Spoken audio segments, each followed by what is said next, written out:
Oke, Assalamualaikum warahmatullahi wabarakatuh. Selamat siang, Bapak Ibu para mahasiswa. Waalaikumsalam warahmatullahi wabarakatuh. Oke, terima kasih ya sudah berhadir sesuai dengan jadwal yang tadi sudah kita percepat ya. Mohon maaf kalau saya percepat 1 jam. Saya khawatir sore hujan, jadi jaringan sulit masuk. Ini tadi saya terlambat 7 menit karena lumayan sulit masuknya, ada kendala jaringan juga. Jadi mohon maaf ya, agak terlambat masuknya. Baik, kita mulai saja. Nanti teman-teman yang menyusul, yang terlambat untuk masuk, nggak apa-apa, nanti menyusul saja. Mohon maaf kalau ada suara-suara berisik ya, karena saya lagi posisi di luar nih. Soalnya untuk mencari sinyal juga supaya tidak bisa masuk dengan baik ya. Jadi mohon maaf kalau nanti suara saya terlalu kecil atau mungkin suara musik atau suara yang lain-lain berisik. Kalau misalkan tidak kedengaran suara saya, mohon dikonfirmasi bisa melalui chat juga di chat di misalkan Bu, suara Ibu kurang besar atau Bu, suara Ibu terlalu kecil. Bu, suara Ibu nggak kedengaran, mohon nanti diberikan respon seperti itu ya kalau memang ada kendala.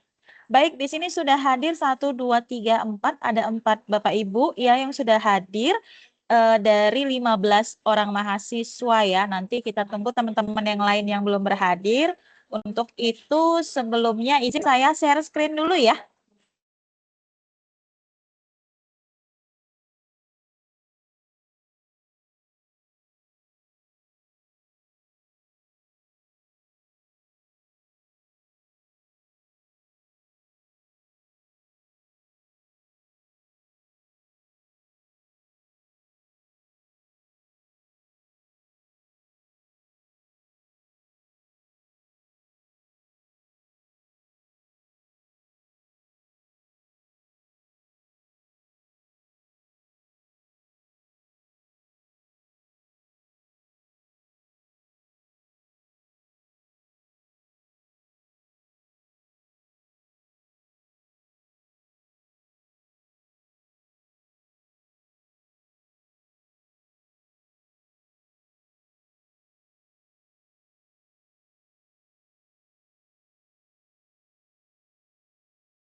Sebentar ya, saya ada kendala share screen.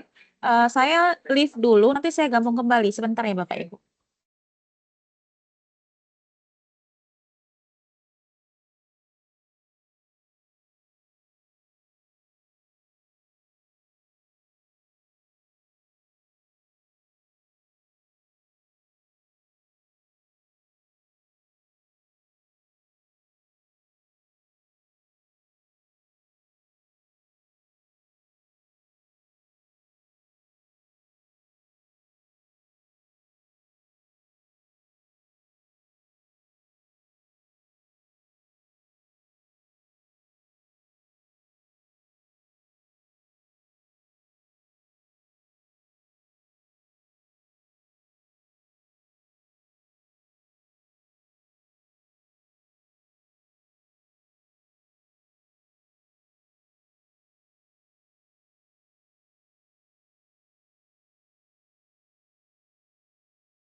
Oke, sebentar ya Bapak Ibu. Ya, ada kendala di share screen sebentar.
Oke, sebentar. Nah, Bapak Ibu yang saya banggakan, baru yang sudah berhadir. Assalamualaikum warahmatullahi wabarakatuh. Selamat siang ya. Bertemu kembali kita di Tuep 2 ini, Bapak Ibu. Mohon maaf kalau misalkan ini terlambat ya Bapak Ibu ya, karena memang ada kendala share screen. Saya juga kurang tahu ini kenapa kendalanya. Cuman kita bahas sedikit ya Bapak Ibu terkait tentang apa yang akan kita lakukan di Tuep 2 ini. Nah, pada Tuep pertama kita sebelumnya, kita sudah membahas bagaimana sih cara kita untuk menulis proposal, proposal penelitian ya. Pada Tuep pertama, kita review ulang dulu Tuep pertama kita ya Bapak Ibu. Pada Tuep pertama, kita sudah bahas tentang bagaimana sih cara memilih topik yang baik. Bagaimana cara memilih topik yang baik? Kita mulai dari menentukan keyword atau kata kunci yang akan kita gunakan sebagai variabel penelitian kita. Oke, nah variabel penelitian itu kan banyak ya Bapak Ibu. Bapak Ibu bisa mengkajinya dari segi manakah yang terikat, manakah yang tidak terikat, kan seperti itu, manakah dependen, manakah independen. Lalu Bapak Ibu tentukan jenis penelitian Bapak Ibu maunya seperti apa, apakah PTK, apakah eksperimen, apakah kuantitatif, ya eksperimen kuantitatif, atau kualitatif, atau design and development ya, atau R&D ya, research and development. Ya, Bapak Ibu, atau kualitatif studi kasus seperti itu. Nah, Bapak Ibu sudah mengerjakan tugas 1 dengan cukup baik. Bapak Ibu sudah menentukan topik penelitian Bapak Ibu yang nanti akan digunakan dalam proposal penelitian. Lalu, ya, Bapak Ibu juga sudah menentukan variabel-variabel yang akan digunakan pada proposal, sudah menentukan judul juga, sudah menentukan, sudah mencari referensi-referensi yang terkait dengan variabel yang ditetapkan, dan juga sudah membuat outline atau kerangka dari proposal. Nah, pada Tuep 1 juga saya sudah memberikan penjelasan ya bagaimana cara menyusun outline yang baik ya Bapak Ibu ya. Mulai dari bab 1 itu seperti apa.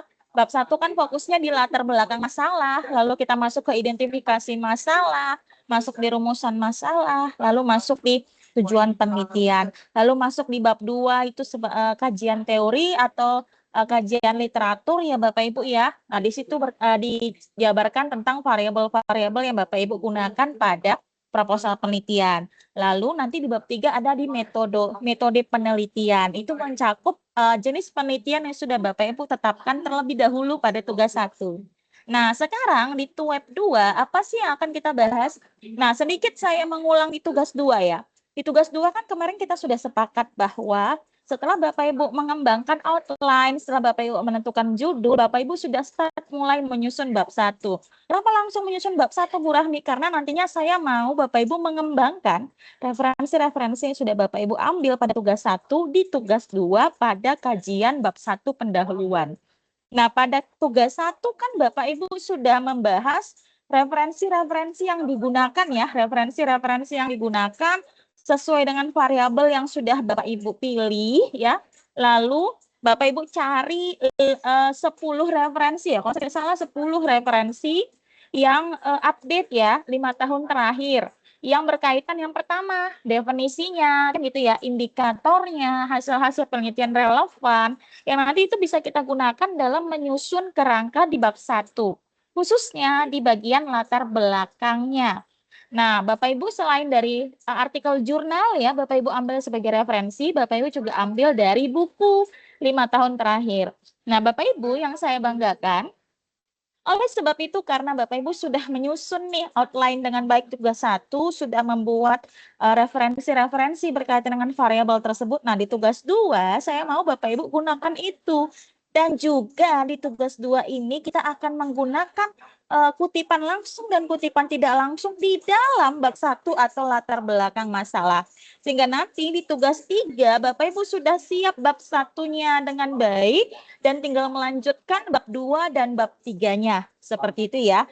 Sekaligus nanti di tab 2 ini setelah saya menjelaskan seperti apa itu kalimat langsung dan kalimat tidak langsung, Bapak Ibu nantinya juga akan saya berikan penjelasan bagaimana sih cara menyusun atau menjabarkan outline di bab 2 dan di outline di bab 3. Sehingga nanti di tugas 3 Bapak Ibu tinggal menyusun satu proposal utuh mulai dari bab 1, bab 2, dan bab 3 serta daftar pustaka.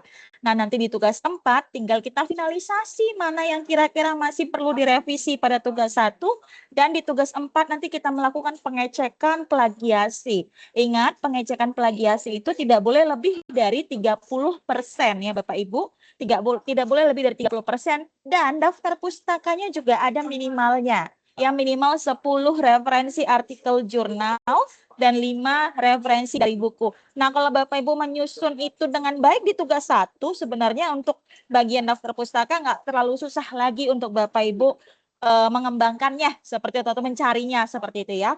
Nah, sekarang kita masuk kepada bagaimana sih cara menyusun kalimat langsung dan kalimat tidak langsung. Izin saya share screen lagi, saya coba lagi ya. Tadi saya masih kesulitan, saya tidak tahu kenapa ini update aplikasi. Sebentar, saya akan share screen Microsoft Word dulu ya untuk menjelaskan seperti apa sih kalimat langsung dan seperti apa sih kalimat tidak langsung. Izin saya share screen dulu.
Oke, masih ada kendala share screen, izin kembali.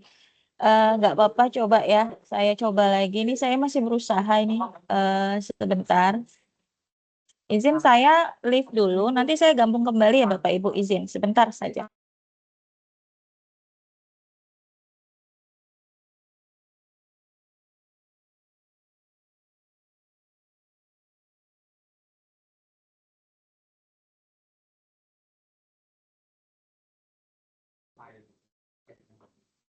Oke, saya kembali lagi. Oke, tadi saya joinnya via aplikasi nih. Sepertinya kendalanya di aplikasi. Nah, kalau ini bisa. Ini saya join di webnya langsung.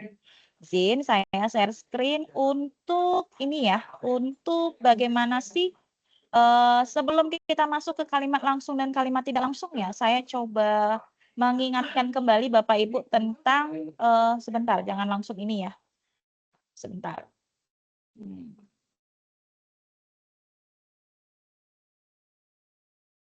Ah,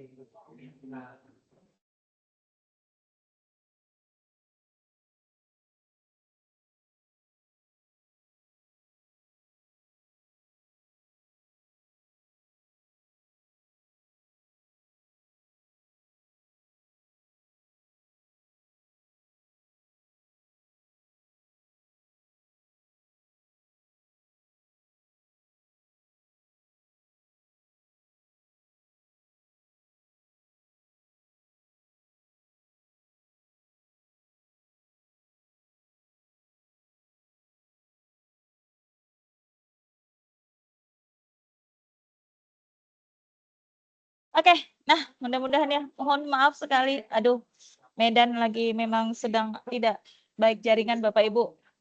Oke, baik Bapak Ibu, ini kita langsung belajar tentang bagaimana menyusun kutipan atau menulis kutipan langsung dan kutipan tidak langsung yang nantinya Bapak Ibu bisa masukkan ke dalam bab 1 pendahuluan. Oke ya, ini bab 1 kita fokus di bab 1 pendahuluan dan juga nanti bisa Bapak Ibu susun di bab 2 bagian kajian teori ya. Nah, oke, kita misalkan seperti ini ya Bapak Ibu ya. Saya ambil contoh. Saya ambil contoh, misalkan saya punya, Bapak Ibu cari artikel Bapak Ibu yang kemarin di tugas 1, Bapak Ibu kan sudah membuat mengambil kutipan-kutipan dari artikel-artikel yang menjadi referensi Bapak Ibu, ya kan? Nah, sekarang Bapak Ibu misalkan ini contoh saja ya. Contoh saja artikel yang saya ambil itu ada kutipannya seperti ini. Ini adalah referensi yang saya punya, ya Bapak Ibu, artikel jurnal yang saya ambil untuk variabel mathematical creative thinking skills. Ini variabel saya, kemampuan berpikir kreatif ya Bapak Ibu. Ini variabel yang saya pakai di proposal penelitian. Contoh saja ya. Lalu dari artikel ini saya ambil langsung seperti ini. Nah, kalau saya ambil langsung kutipannya tanpa saya ubah-ubah Bapak Ibu, saya langsung ambil tanpa saya ubah-ubah, ini disebut sebagai kutipan langsung. Jadi kutipan langsung itu adalah kutipan yang langsung diambil tanpa Bapak Ibu ubah satu kata pun, termasuk susunannya, termasuk SPOK-nya. Intinya sebanyak apapun Bapak Ibu ambil, intinya gini, copy paste langsung dari artikel tersebut, gitu ya. Jadi ini saya ambil langsung dari artikel yang ada di sini. Oke, coba kita test drive dulu ya. Kita langsung ambil dari Google Scholar untuk contoh kutipan langsung. Izin saya stop share yang ini. Saya masuk dulu ke Google sebentar ya.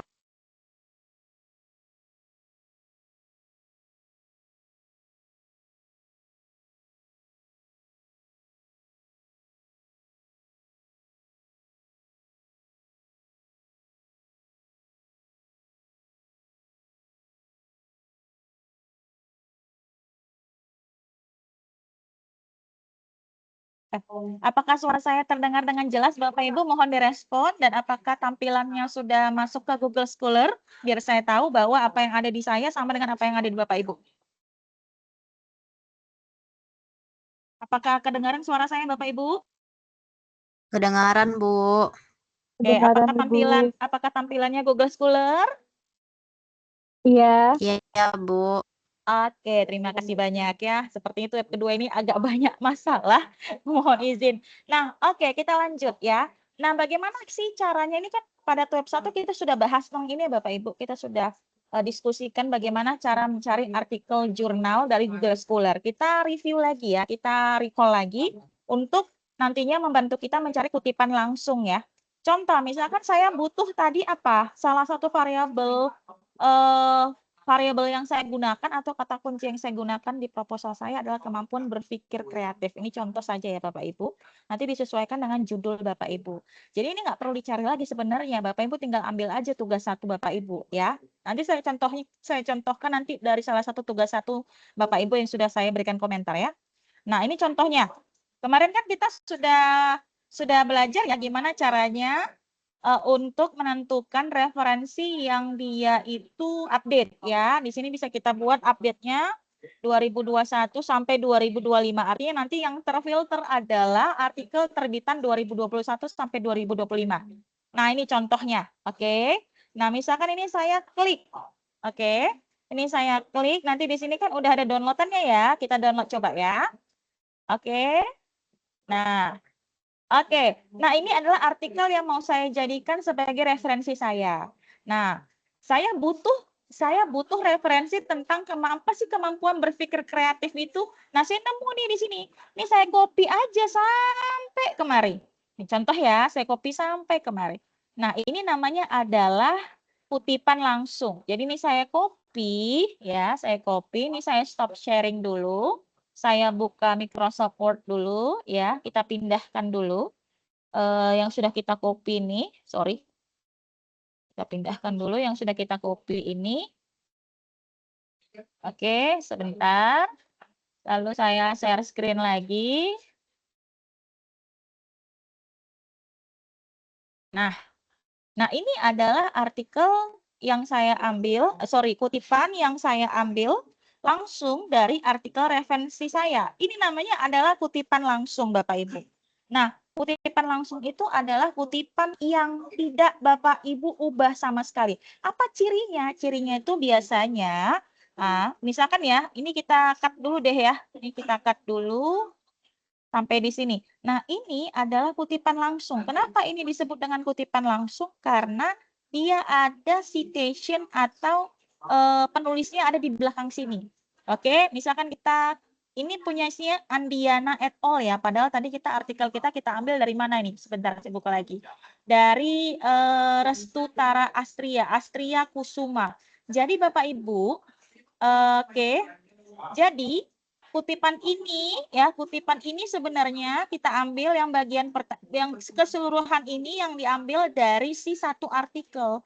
Nah, si artikel itu dia ngambil kutipan lain lagi gitu ya. Jadi karena kita bacanya itu di punyanya artikel yang menuliskan kalimat ini, maka kutipan langsungnya kita buat seperti ini. Ini adalah tulisan asli ya Bapak Ibu. Ini adalah kutipan langsung, maksudnya kutipan yang kita copy paste langsung. Nah, menentukan dia menjadi kutipan langsung seperti apa? Seperti ini bentuknya.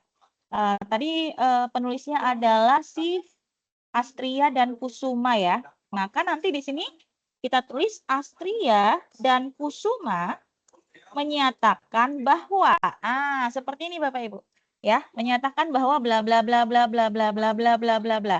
Ya, sampai sini ini kita cut. Ini kita cut. Oke. Dan atau sampai sini saja kita ambil. Oke. Nah, Astria Kusuma tahun berapa itu artikelnya terbit? Tahun 2000. Kita bisa lihat di artikelnya tahun 2023 ya. Tahun 2023. Jadi tanda dia adalah kutipan langsung, dia seperti ini Bapak Ibu, tanda kutipan langsung. Ya, tanda kutipan langsung itu seperti ini. Oke.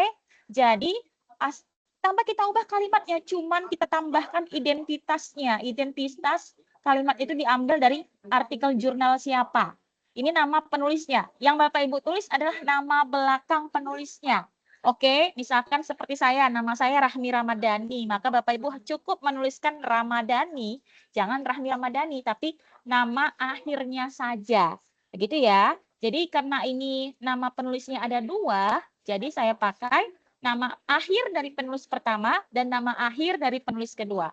Astria dan Kusuma. Tahun berapa artikel itu terbit? Tahun 2023. Lantas Astria dan Kusuma itu menyatakan apa rupanya di artikelnya? Oh, dia menyatakan bahwa kemampuan berpikir matematis adalah kemampuan yang harus dimiliki oleh siswa. Kemampuan berpikir kreatif memiliki suatu arti kemampuan individu dalam berpikir yang bertujuan untuk menemukan ide baru yang berbeda hingga menciptakan ide baru tidak umum, orisinil yang membawa hasil yang pasti dan tepat. Ini tanpa kita ubah-ubah strukturnya. Langsung kita ambil dari artikel tersebut. Lantas apa bedanya dengan kalimat tidak langsung ya?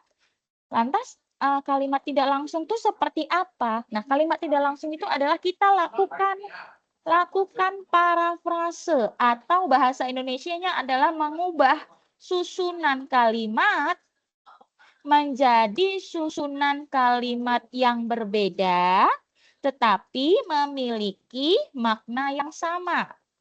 Bisa juga kita mengubahnya dengan mengganti kata. Yang mengganti kata kerja yang bersinonim. Kata kerja yang bersinonim. Misalkan pergi berangkat, misalkan gitu ya, bersinonim. Atau yang memiliki makna yang sama. Memiliki makna yang sama. Oke, itu adalah pengertian dari parafrase. Nah, sekarang kita cobakan, kita test drive kan langsung ya, kalimat langsung atau kutipan langsung ini kita ubah menjadi kalimat tidak langsung atau kutipan tidak langsung. Nah, kalau misalkan kutipan langsungnya itu informasi penulisnya ada di bagian depan, kalau kutipan tidak langsung informasinya itu ada di bagian belakang. Ya, oke. Sebentar. Ada yang mau WA saya. Oke. Nah, contohnya gimana, Bu? Contohnya seperti ini. Ini kan tadi kalimatnya si Astria dan Kusuma langsung ya tanpa kita ubah-ubah. Kita mau parafrase. Bapak Ibu memparafrase itu bisa menyingkat kalimat. Ini kan kalimatnya cukup panjang ya. Kalimat ini diulang lagi di sini, ya kan? Lalu menciptakan ide baru ini sama sebenarnya ya kan? Punya makna yang sama, bukan punya makna yang sama, malah kalimatnya diulang lagi. Nah, kita bisa padatkan kalimat ini, kita bisa kompakkan kalimat ini menjadi kalimat yang lebih mudah untuk dipahami. Contohnya gimana? Contohnya seperti ini. Ya, saya kasih 2 teknik. Teknik pertama, parafrase manual. Ya, nanti teknik kedua, parafrase dengan bantuan AI. Oke, untuk memudahkan pengerjaan kita. Nah, kalimat kutipan tidak langsungnya seperti apa? Kutipan tidak langsung itu seperti ini. Contoh, kemampuan. Karena kan di sini menyatakan kalimat ini menyatakan definisi ya. Ini kan kalimat atau kutipan yang menyatakan definisi. Definisi siapa? Definisi dari kemampuan berpikir kreatif matematis. Nah, sekarang kita mau menstatekan, menjelaskan itu secara lebih mudah, lebih singkat. Maka tinggal kita tulis kemampuan berpikir kreatif matematis, ya. Kemampuan berpikir kreatif matematis adalah atau bisa ganti adalah dengan merupakan. Karena adalah dan merupakan itu definisinya sama-sama menjelaskan pengertian. Merupakan sebuah kemampuan. Nah, kita berikan tambahan kata supaya lebih menarik ya, supaya lebih jelas. Sebuah kemampuan yang penting bagi siswa karena memiliki tujuan untuk menemukan ide baru hingga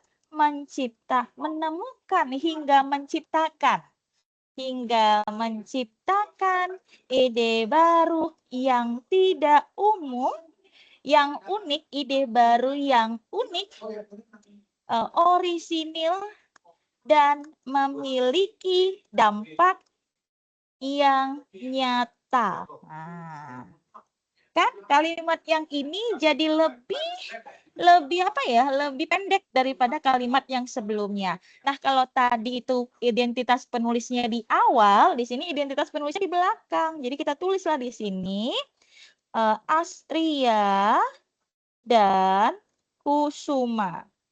Astria dan Kusuma 2023. Nggak perlu dituliskan halaman ya, halamannya tidak perlu.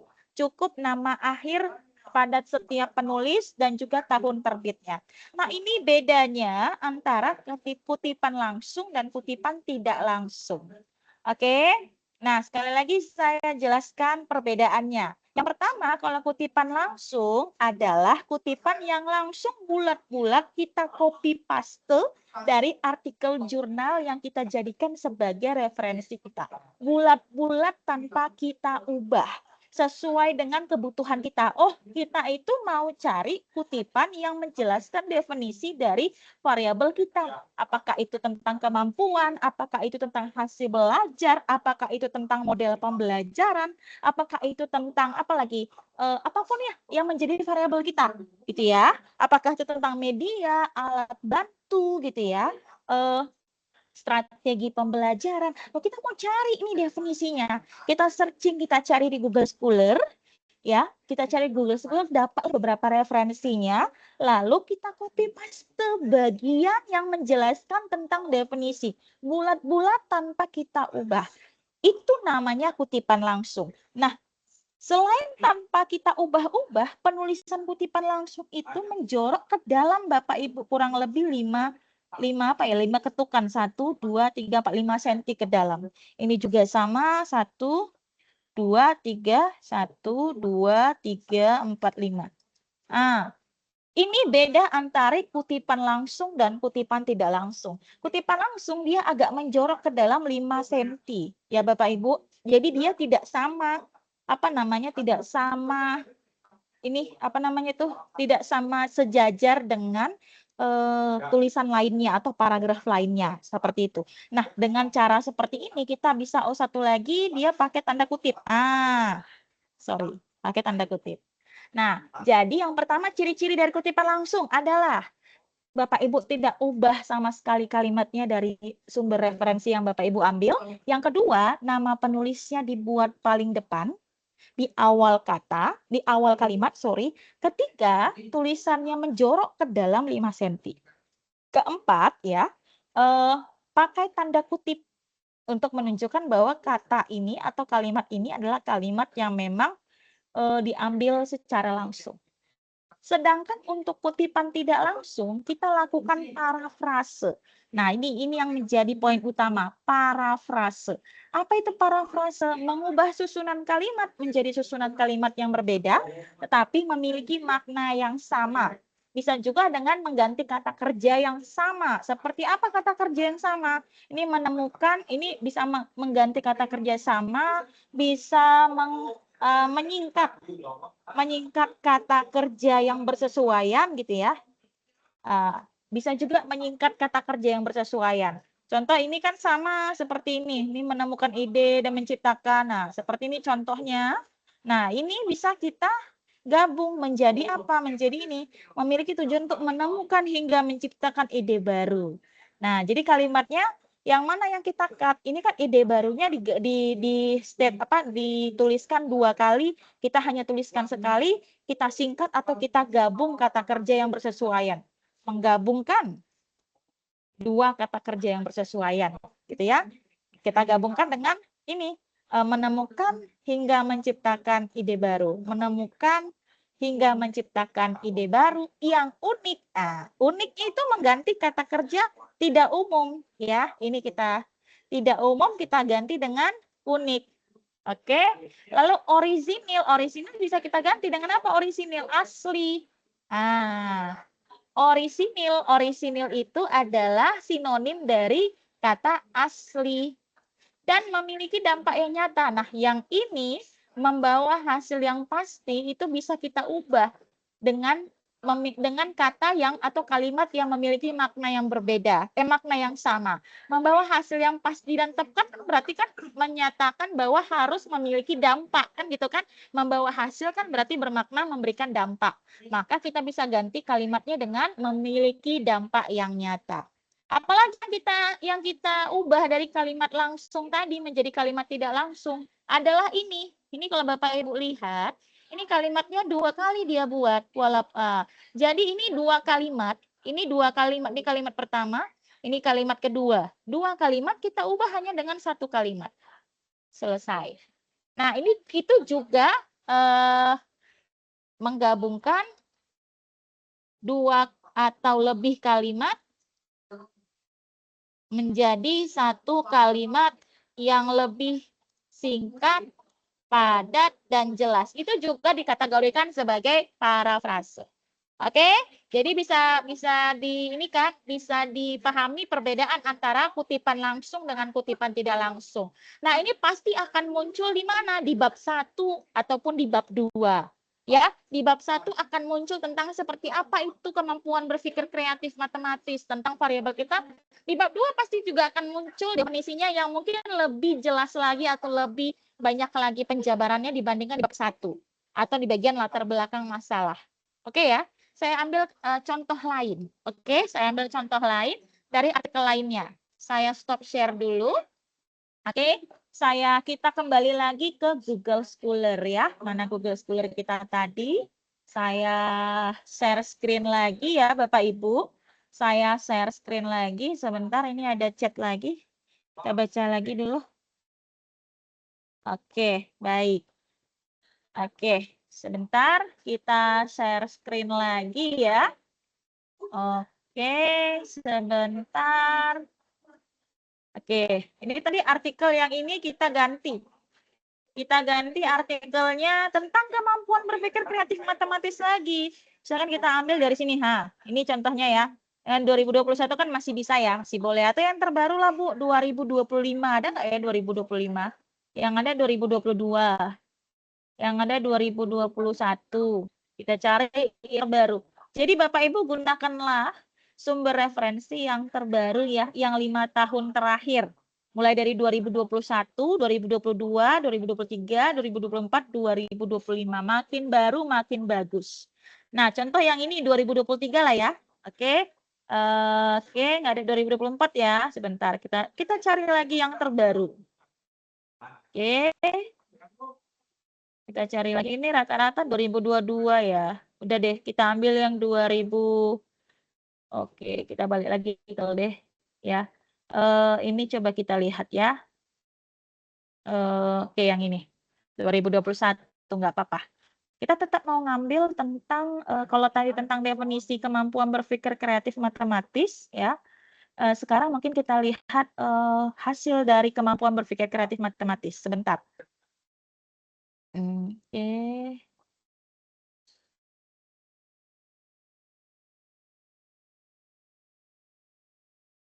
Nah, ini artikel yang kedua ya, artikel kedua. Judulnya masih berkaitan dengan variabel yang akan kita ukur dalam penelitian kita, dalam proposal penelitian kita. Berpikir kreatif ya. Oke, kita scroll. Oke, kita butuh referensi lain tentang berpikir kreatif. Nah, ini dapat nih. Ini seperti ini. Atau ini kita ambil. Berpikir kreatif adalah aktivitas mental manusia. Ini juga bisa kita ambil. Kita copy, Bapak Ibu ya. Walaupun ini sumbernya dari Mailana Arifin, tapi kita bacanya dari si Hormadia dan Putra. Ya, berarti kita adalah Hormadia dan Putra adalah orang kedua. Berarti kita citation tidak primary ya Bapak Ibu, tapi sekunder ya. Berarti kita melakukan citation pada jenjang sekunder. Artinya referensi kedua, bukan referensi utama. Ya, memang alangkah lebih baik Bapak Ibu ambil referensi utama, tapi kan referensi utamanya 2018.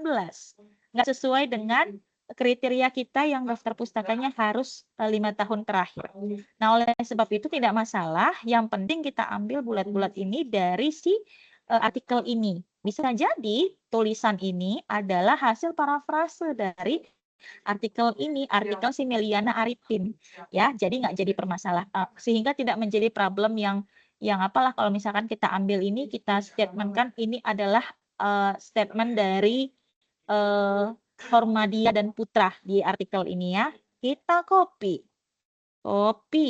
lalu kita balikkan ke yang tadi. Sebentar. Oke. Ya. Kutipan langsung pertama, ini kutipan langsung pertama ya. Kita ambil contoh untuk yang kedua, yang tadi. Sebentar, yang kedua.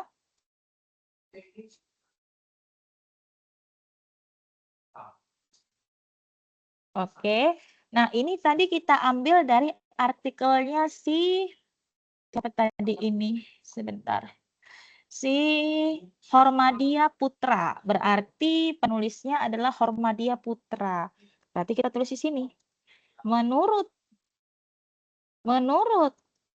Hormadia nama kedua ya, nama penulis pertama di nama kedua dari penulis pertama. Dan Putra artikelnya terbit tahun 2021. Nah, ya. Jadi ini sebentar kita bikin tulisannya sama aja ya. Oke. Nah, menurut Hormadia Putra, berpikir kreatif adalah, nah ini adalah kalimat langsung. Tinggal kita sesuaikan lagi ya. Ini adalah sumber referensinya atau identitas penulisnya. Oke, sorry. Ini adalah identitas penulisnya. Lalu di sini baru kita kasih tanda kutip. Di sini tanda kutip, tutup ya. Baru ini dimajukan 5 cm atau 5 ketukan. 5 ini 1, 2, 3, 4, 5. Seperti itu ya. Nah, ini adalah kutipan langsung. Oke. Nah, sekarang kutipan tidak langsungnya gimana, Bu Rahmi? Oke. Kutipan tidak langsung. Kutipan tidak langsung ya. Nah, kutipan tidak langsung ini kita pakai teknik ini ya, teknik bantuan AI. Kalau tadi kan kita lakukan ini dengan cara manual. Sekarang kita akan lakukan ini dengan cara bantuan ChatGPT. Sebentar, kita dulu ChatGPT.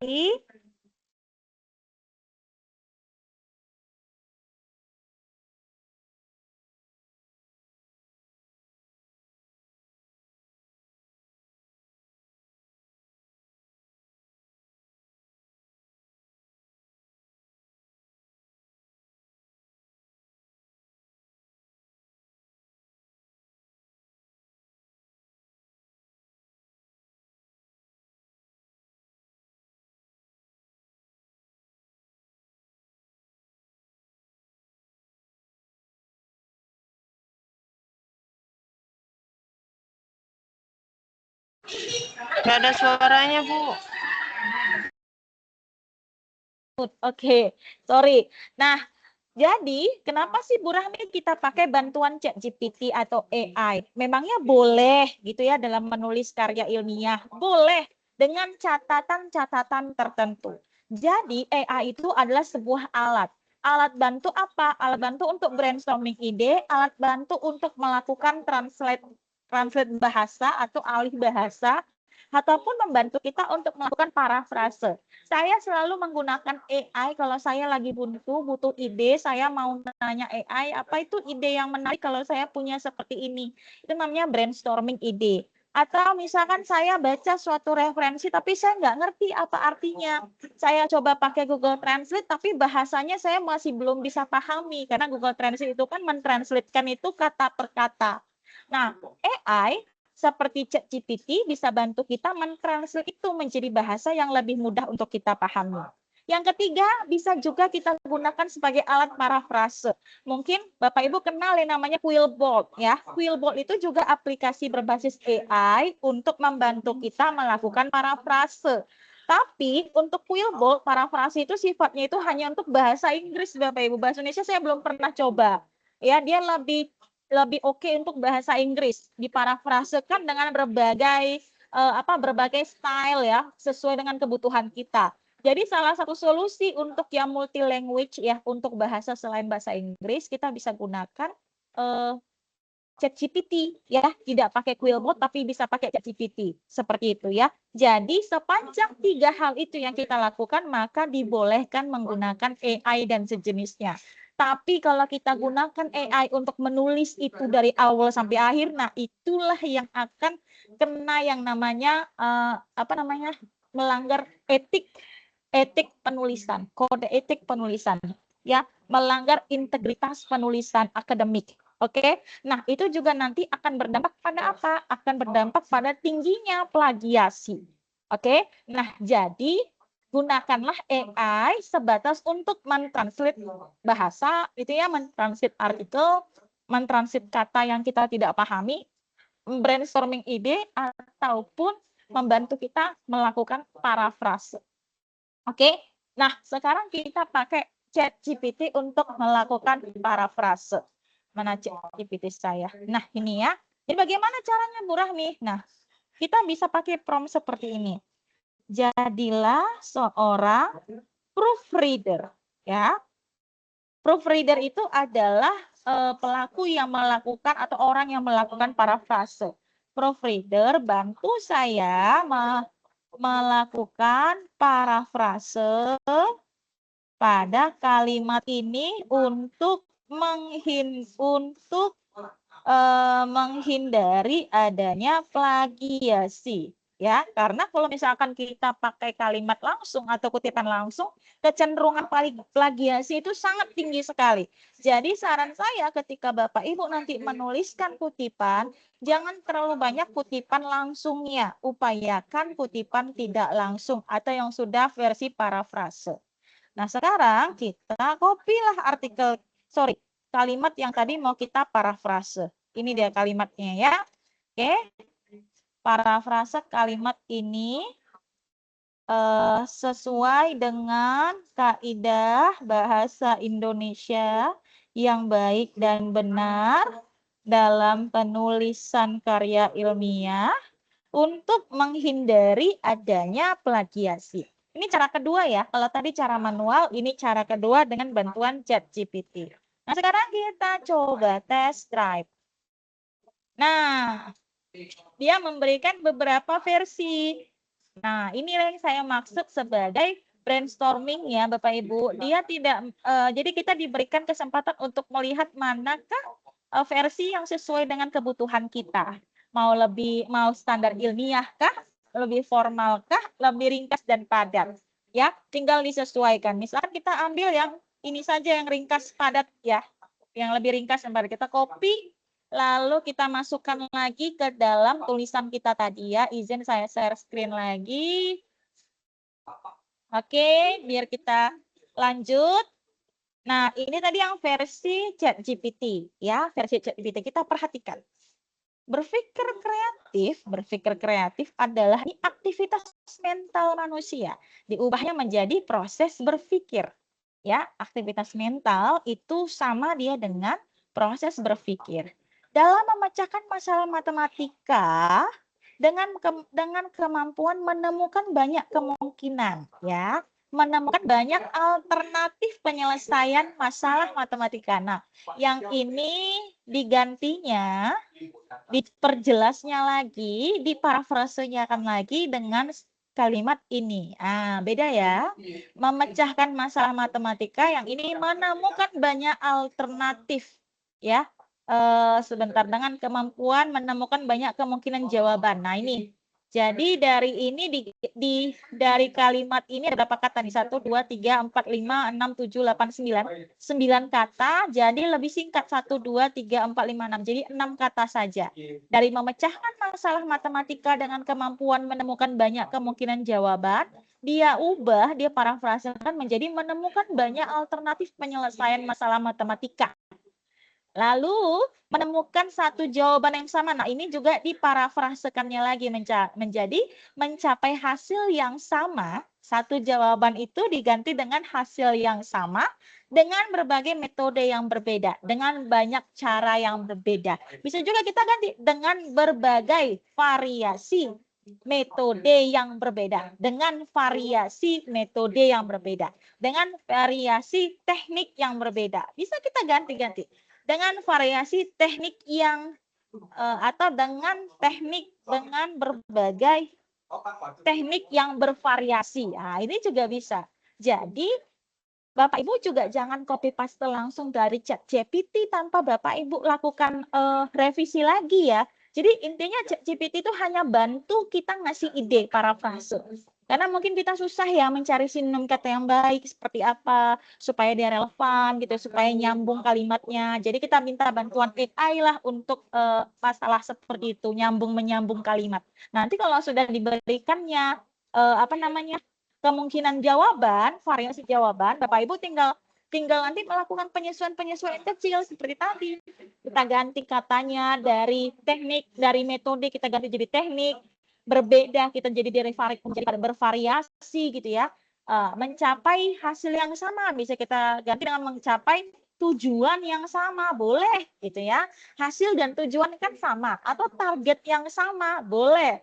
Ya, jadi intinya adalah mencari sinonim kata supaya apa parafrase itu dilakukan? Supaya menghindari diri dari plagiasi. Nah, ini adalah hasil parafrase dari kutipan yang di atas. Ya, tinggal kita tambahkan di sini si identitas penulisnya Hormadiah dan Putra 2021. Tutup. Nah, selesai. Jadi bisa dilihat perbedaan antara yang manual dengan yang versi bantuan AI. Oke? Nah, jadi sekali lagi saya beri statement, boleh pakai AI, boleh. Silahkan, saya tidak melarang. Namun, ya karena kita tidak bisa menghindari penggunaan AI ya, tapi bijaklah gunakan alat tersebut.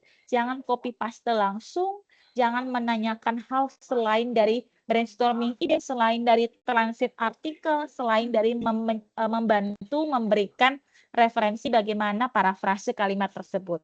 Nanti kalau misalkan sudah diberikannya referensinya, sudah diberikannya variasi-variasi parafrase yang bisa kita pilih, Bapak Ibu silakan untuk lakukan revisi kecil untuk kata-kata yang masih bisa untuk kita cari sinonimnya secara manual. Sehingga kutipan tidak langsung tersebut tidak lagi 100% berasal dari ChatGPT, tapi juga sudah ada sentuhan kita. Gitu ya. Jadi berpikir kita pun tetap dipakai gitu ya. Tidak serta-merta 100% minta bantuan dari ChatGPT. Nah, itu teknik kedua. Jadi teknik pertama adalah membuat kutipan tidak langsung dari kutipan langsung secara manual, ini secara manual, ataupun kita bisa lakukan dengan cara parafrase menggunakan bantuan AI seperti ChatGPT. Nah, saran dari saya cari referensi yang dari sumber artikel jurnal internasional. Kenapa? Karena artikel jurnal internasional itu akan memberikan kalimat yang berbahasa Inggris kan kutipannya. Nah, kan kita alih bahasakan lagi ke dalam bahasa Indonesia. Maka kecenderungan untuk terdeteksi plagiat akan rendah, akan lebih rendah dibandingkan kalau kita menggunakan referensi dari jurnal nasional. Jadi saran dari saya, ambillah semua dari jurnal internasional bereputasi. Boleh dilihat dari Google Scholar Bu Rahmi, boleh. Boleh dilihat dari referensi selain Google Scholar, Bapak Ibu tinggal ketik langsung di di bilah atau di kotak Google, kita cari secara manual gitu berdasarkan variabel yang kita pakai, itu juga boleh seperti itu ya. Hanya saran dari saya supaya nanti Bapak Ibu tidak lagi repot untuk bongkar-bongkar parafrase lagi ketika nanti saat pengecekan tugas 4 plagiasi Bapak Ibu masih di atas 30%. Seperti itu. Nah, ini kan masih referensi definisi ya. Kalau kita coba ya, saya share screen dulu tugas 1 Bapak Ibu. Oke, sebentar saya mute dulu, biar nanti kita cek tugas 1 Bapak Ibu yang sudah saya nilai. Dan yang belum saya nilai nanti sekalian saya nilai ya, untuk menjadi patokan. Jadi saya berharap Bapak Ibu membuat tugas 2 ya, membuat tugas 2, yakni kalimat langsung, kalimat tidak langsung, dan kerangka bab 1 yang sudah utuh ya, bab 1 yang sudah utuh, yang di dalamnya itu ada kalimat langsung dan kalimat kutipan langsung dan kutipan tidak langsung, bersumber dari tugas 1. Sehingga tugas 1-nya masih relevan dengan tugas 2. Ya, kecuali kalau memang di tugas 1 referensinya masih sedikit, Bapak Ibu mau nambah, itu monggo silakan. Jadi jangan berbeda gitu. Kalau berbeda itu namanya Bapak Ibu kerja 2 kali. Seperti itu ya. Nah, izin saya share screen tugas 1-nya dulu sebelum nanti saya jabarkan tentang bagaimana outline bab 1. Oke, sebentar.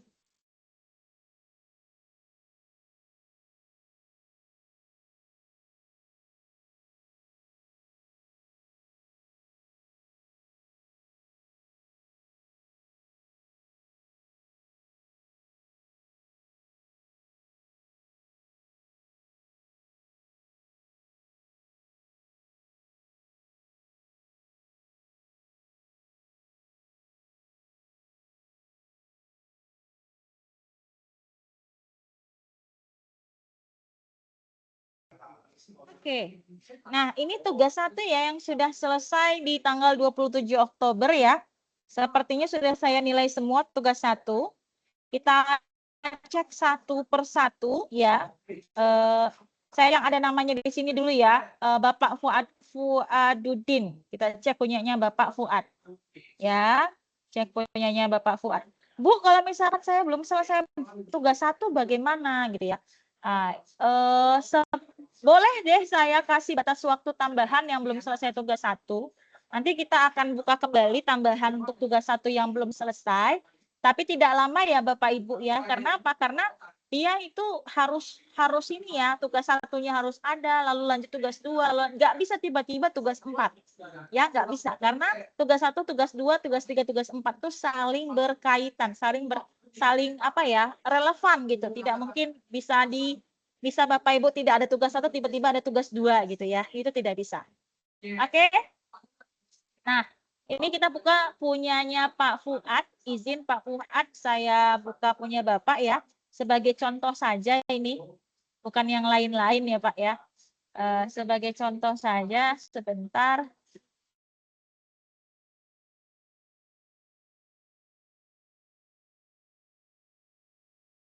Oke, saya share screen.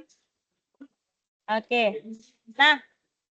Nah ini kan kemarin ya sudah ada judul Pak Fuad ini, strategi guru pendidikan agama Islam dalam pengelolaan kelas untuk meningkatkan kualitas pembelajaran pendidikan agama Islam di UPTD SDN 2 Singajaya. Ya, berarti di sini ada beberapa variabel. Apa variabelnya? Strategi ya. Ini kata kuncinya ya. Kualitas pembelajaran pendidikan agama Islam di SD. Nah, sekarang kita lihat referensinya. Untuk kata kunci pertama ya, strategi ya. Di sini diambil dari jurnal internasional. Nah, ini nama penulisnya oke. Nah, ini pastinya Pak Fuad masih pakai kutipan langsung. Ya, kutipan langsung. Nah, nanti ini di bagian outline bab 1, Bapak Fuad harus membuat ini menjadi 2 jenis, bisa kutipan langsung, bisa kutipan langsung. Ini kan panjang ya. Bisa dipilih aja, jangan terlalu, ini kan Miller gitu ya, Whelan dan Hanger. Nah, jadi kalimat ini kan yang kalimat murni dari si Faizal Chan dan teman-teman kan gitu. Maka kita ambillah contohnya ini. Oke? Kita ambillah contohnya ini. Ini biasanya di bab 1 awal nih kalimat definisi. Sebentar ya, kita copy misalkan ini ya, kita copy lalu kita contohkan punyanya Pak Fuad gimana sih nanti untuk tugas 2 ya. Untuk tugas 2. Sebentar. Lalu kita share screen terus. Nah, ini kan tadi kutipan langsung ya. Ini kutipan langsung ya. Oke. Nah, ini kutipan langsung yang diambil dari siapa ini? Kita buka lagi ya. Kita buka lagi dari Faizal Chan. Bu, kalau misalkan nulis kutipannya itu penulisnya lebih dari 2 gimana? Pakai et al atau DKK.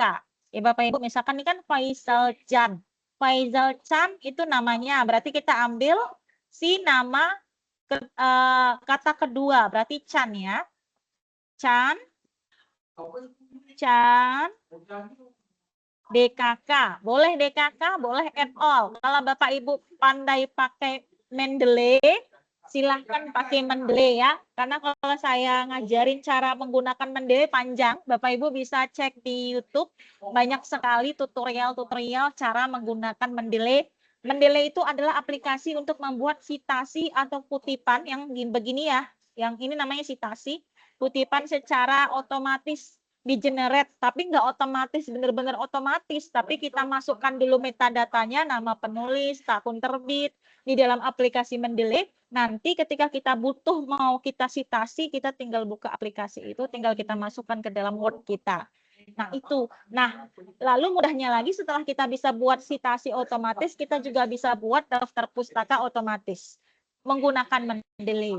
Ya, jadi kalau Bapak Ibu mau menggunakan Mendeley, alat bantu Mendeley untuk memudahkan kutipan disilahkan.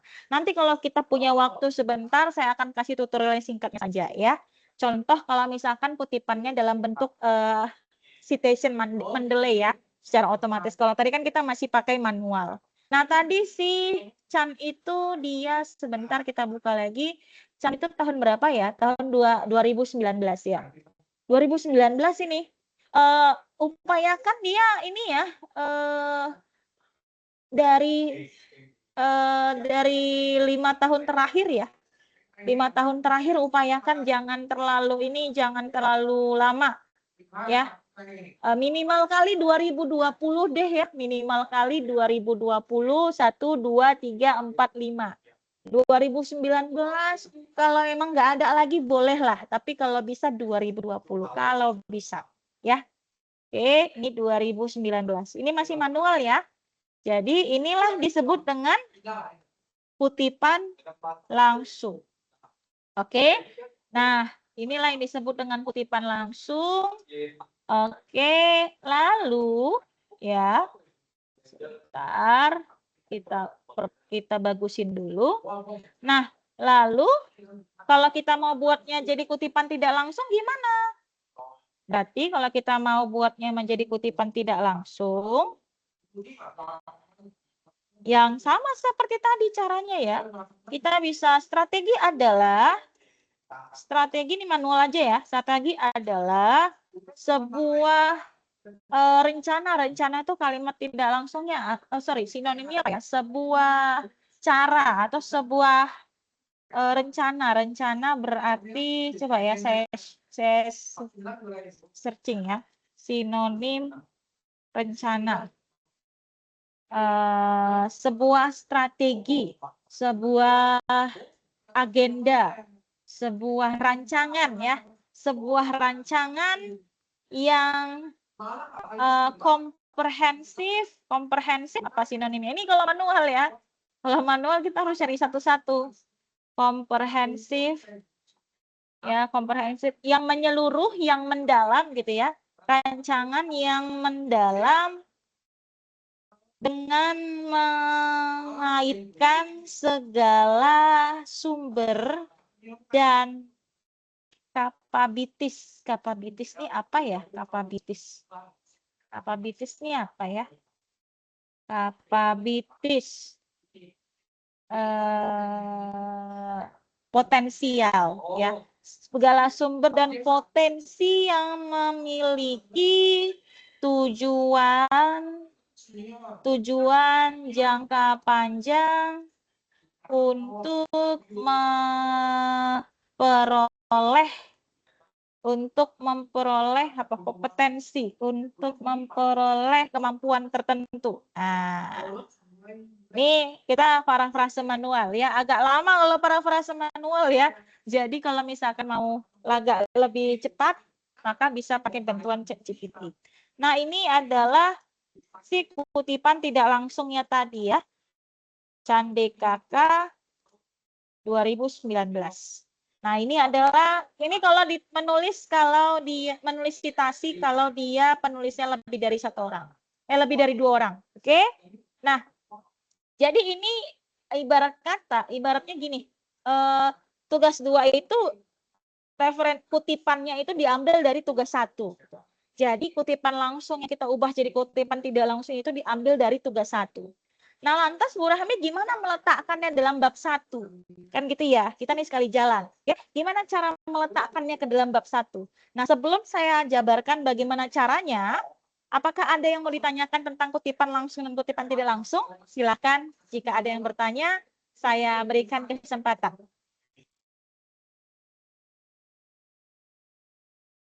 Ini masih kutipan langsung sama kutipan tidak langsung ya. Belum bagaimana cara menyusun bab 1. Belum ya. Masih bagaimana kutipan tidak langsung dan kutipan langsung itu dibuat. Ada yang mau ditanyakan? Silakan.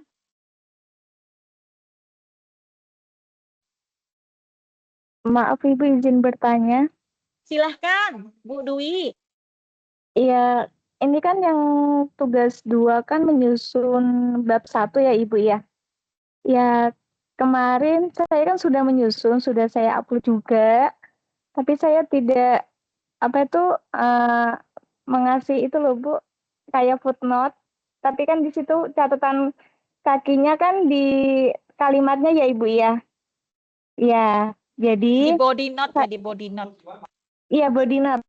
Saya tidak mengasih itu Ibu. Apa diperbaikin lagi apa gimana ya Iya, Ibu? diperbaiki, disesuaikan dengan ketentuan. Kita kan nggak pakai footnote ya. Kita kan pakainya Iya, body note ya. kemarin Jadi saya mau ngasih footnote Ibu, tapi kan terus saya ingat ternyata nggak pakai footnote, tapi saya lupa kalau pakai body note. iya enggak apa-apa, masih kan Oh, iya, tugas ya. 2 sampai tanggal berapa ya tugas? Kemarin Sampai terakhir Ibu. Oh, kemarin. Tugas 2 selesai Iya, udah ya, tanggal 3 November. Oh, iya iya iya ya. Oh iya, iya. oke. Enggak apa-apa. Gini, karena itu masih tugas 2, nanti diperbaiki di tugas 3 aja. Oke, baik Ibu. Ya, diperbaiki di tugas 3 aja. Jadi Bapak Ibu, memang jarak antara tugas 1 sama tugas 2 mepet ya, dari jarak web nggak apa-apa. Jadi nanti Iya, kita, mepet. iya saya pahami. Karena saya nggak mungkin ubah-ubah kalau misalkan memang tidak ada kendala yang benar-benar urgent gitu ya. Nah, jadi nanti bagi Bapak Ibu yang belum ya. Jadi kalau yang memang sudah upload nggak apa-apa, nggak usah direvisi. Direvisinya di tugas 3 aja. Karena toh tugas 3 kan kita buatnya proposal utuh ya gitu. Proposal utuh. Nah, jadi Bapak Ibu kan sudah tahu nih ya bagaimana kalimat langsung, kalimat tidak langsung. Sudah tahu bagaimana kalau kita format kita di UT itu pakai body note bukan pakai footnote gitu ya.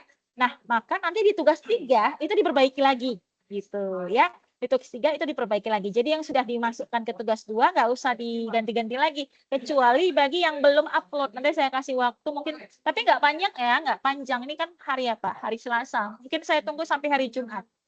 Rabu, Kamis, Jumat gitu ya. Hari Jumat karena tadi saya cek ada 3 orang yang belum mengumpulkan tugas 1. Saya belum cek untuk tugas 2 karena saya belum kasih nilai untuk tugas 2 ya. Nanti tugas 2 akan saya cek lagi siapa yang belum ngumpul. Nanti saya akan berikan pengumuman di grup kita. Saya akan memberikan waktu tambahan untuk tugas 1 dan tugas 2 maksimal sampai di hari Jumat. Hari Jumat itu berarti tanggal berapa ya? Ini kan Selasa, Rabu, Kamis, Jumat. 4, 5, 6, 7 ya. Sampai tanggal 7. Sampai tanggal 7 untuk batas di tugas 1 dan tugas 2. Jadi kalau sudah lewat dari tanggal 7, mohon maaf saya nggak kasih tambahan waktu lagi. Oke? Jadi kalau yang tugas 2 nanti ada ternyata perlu diperbaiki, nanti diperbaiki setelah di kerangka utuh proposal. Gitu ya. Jadi untuk kalimat langsung dan kalimat tidak langsung itu nanti munculnya di mana Bu Rahmi? Di bab 1, di bab 2. Kadang ada di bab 1, kadang ada di bab 2, kadang dua-duanya ada. Kadang kutipan langsung ada di bab 1. Ya, sedikit gitu ya, beberapa. Lalu nanti ada kutipan tidak langsungnya. Nanti di bab 2 ada juga begitu. Ya, jadi Bapak Ibu, kalau Bapak Ibu ingin menghindari plagiasi kutipan langsungnya nggak usah banyak-banyak. Kasih aja contoh 1-2 biji kutipan langsung, sisanya kutipan tidak langsung. Gitu. Biar nanti sayang nilainya, di proposal sudah ada kutipan tidak langsungnya sudah. Walaupun hanya 1 gitu ya. Walaupun hanya 1 ataupun hanya 2 gitu sudah mewakili. Kenapa? Karena yang kita takutkan adalah plagiasi Bapak Ibu. Nanti Bapak Ibu repot ulang-ulang lagi, parafrase lagi, mungkin gini masih 30% gitu kan, turunin lagi. Gara-gara apa? Gara-gara ternyata setelah dicek dalam proposal lebih banyak kutipan langsungnya gitu. Jadi di tugas 3 nanti untuk membuat kerangka proposal utuh 1, 2, 3, usahakan ada 1-2 kutipan langsung dan kutipan tidak langsung yang lain. Oke ya. Jadi kalau misalkan referensinya minimal 15 kan referensinya, 10 dari jurnal, 5 dari buku, maka minimal ada 15 kutipan. Minimal ada 15 citasi. Minimal ada 15 body note di bab 1, bab 2, dan bab 3. Minimal sekali. Arti kata minimal apa? Boleh lebih dari 15. Lebih banyak, lebih bagus. Kenapa? Karena salah satu penilaiannya adalah jumlah daftar pustaka atau citasi atau referensi. Ya, atau kutipan. Semakin banyak kutipan, semakin banyak referensi atau daftar pustaka, dan dia daftar pustakanya itu tahun yang terbaru ya, 5 tahun terakhir, maka nilainya nanti akan maksimal. Oke, jadi nanti di tugas 3 saya akan mengacu kepada apa yang saya cek pertama. Ada nggak kutipan langsung atau kutipan tidak langsung di tugas 2 dan di tugas 3 ya, di tugas 3. Kalau ada, saya checklist untuk bagian penilaian ada atau tidak adanya kutipan langsung, kutipan tidak langsung. Lalu yang akan saya cek lagi, berapa banyak daftar pustaka yang dipakai? Apakah kutipan body note dengan daftar pustaka jumlahnya sama? Ya, arti jumlahnya gini, walaupun kita pakai kutipan referensi yang sama, sekarang Ramadhani 5 kali Bapak Ibu masukkan dalam kutipan. Ramadhani, nanti di bab 2 ada Ramadhani lagi, di bab 3 ada Ramadhani lagi, itu hitungannya tetap satu referensi. Kalau dari satu artikel yang sama. Nanti akan saya cek, jangan sampai nanti daftar pustakanya ada 30, kutipan di dalamnya, body note-nya cuma ada 2. Nah, itu pertanyaan itu, 28 lagi mana gitu. Jadi jumlah daftar pustaka dengan jumlah kutipan yang di dalam proposal itu harus sama. Oke, kecuali Bapak Ibu pakai satu artikel untuk beberapa kutipan. Itu tetap dianggap satu. Mudah-mudahan bisa dipahami. Jadi tidak masalah Bu Dwi, nanti diperbaiki di tugas 3. Oke, tetap perhatikan ada kutipan langsung dan kutipan tidak langsungnya juga ya. Oke. Baik, ada lagi Bapak Ibu yang ditanya biar kita masuk ke outline proposal.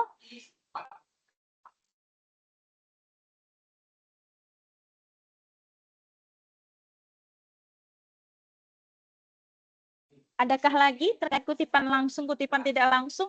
Nanti setelah ini kita masuk bagaimanakah proposal penelitian, walaupun sudah pernah kita jelaskan di web 1 ya, tapi nanti saya perjelas lagi di web 2. Lalu nanti setelah itu kita bahas contoh proposal penelitian. Lalu setelah itu saya kasih sedikit tutorial Mendeley kalau sempat. Baru nanti kita penyamaan persepsi untuk tugas 3. Ya, supaya Bapak Ibu jangan lagi bertanya, Bu Rahmi ini tugas 3 ngapain ya gitu. Tugas 3 buat proposal, selesai. Gitu. Jadi kalau tugas 2-nya sudah ada kerangka bab 1, copy pastekan ke bab 3, ke tugas 3. Copy pastekan ke tugas 3 dengan revisi ya, yang seperti saya katakan tadi, harus ada kutipan langsung, kutipan tidak langsung, kutipannya ada di dalam atau body note ya, nama penulisnya jangan footnote gitu ya, dan juga outline-nya sesuai seperti yang sudah kita yang nanti akan saya bahas di setelah sesi ini. Oke, nanti kalau sudah tidak hanya bab 1, tapi nanti Bapak Ibu lengkapi bab 2 dan bab 3 serta daftar pustaka. Jadi tugas 3 sudah full satu proposal utuh. Baru nanti saya yang mengecek secara strukturisasinya dan secara kontennya. Kalau memang sudah sesuai, ya, maka nanti akan saya berikan arahan Bapak Ibu untuk di web 3 melakukan presentasi proposal penelitiannya. Oke, baru nanti kita melakukan pengecekan bersama-sama di web 3 terkait plagiasi. Kalau memang sudah ada masalah, terdapat masalah di plagiasi terlalu tinggi, nah itulah tugas Bapak Ibu untuk melakukan revisi.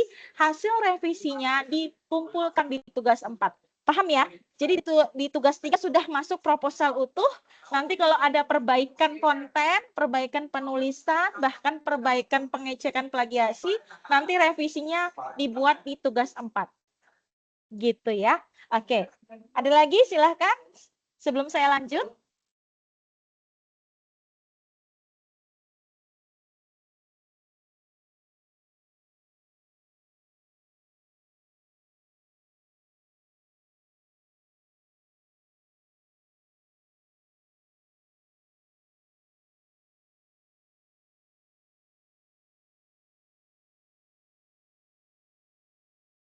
Oke, kalau tidak ada ya, kita masuk ke outline full utuh proposal penelitian. Kita review lagi yang web 1 untuk mengingatkan kembali seperti apa sih kerangka utama proposal penelitian yang diharapkan di universitas kita. Bentar ya, saya share screen dulu.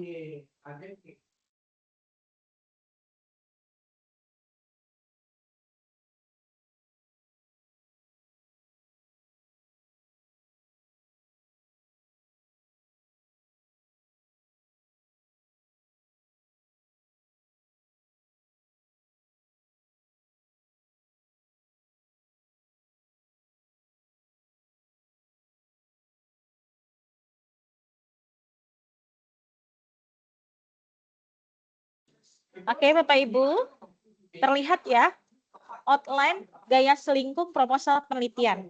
Nah, ini sudah main format ya Bapak Ibu. Jadi mohon diperhatikan formatnya, oke? Yang kalau kemarin-kemarin kan kita belum sepakat di format, sekarang kita sepakati format penulisannya. Yang pertama, jenis huruf yang Bapak Ibu pakai bukan Arial, bukan Calibri, tapi Times New Roman. Bu, yang semalam-semalam saya pakai Arial, Calibri, nggak apa-apa. Ini untuk tugas 3. Jadi yang sudah terupload tugas 1, tugas 2, nggak usah dipikirin lagi. Kalau ada revisinya di tugas 3. Oke ya, jangan mundur kita ke belakang. Karena kita ini agak dikejar deadline. Ya, jadi perhatikan kalau memang kemarin masih salah di jenis huruf, nanti di tugas 3 diperbaiki. Yang kedua, ukuran fontnya 12. Untuk semua, termasuk untuk judul. Ya, termasuk untuk judul. Oke. Lalu ukuran kertasnya, formatnya, walaupun kita nggak ngeprint ya, tapi ukuran format kertasnya adalah A4. Nomor halamannya di bagian bawah tengah. Di bagian bawah tengah ya, bukan bagian atas sudut kanan atas, bukan, tapi bagian bawah di bagian tengahnya. Ya, jaraknya 1,5 spasi ya Bapak Ibu, bukan 1 spasi, 1,5 spasi. Baris pertama menjorok 1 cm dari bidang tulisan. Artinya baris pertama itu adalah paragraf pertama.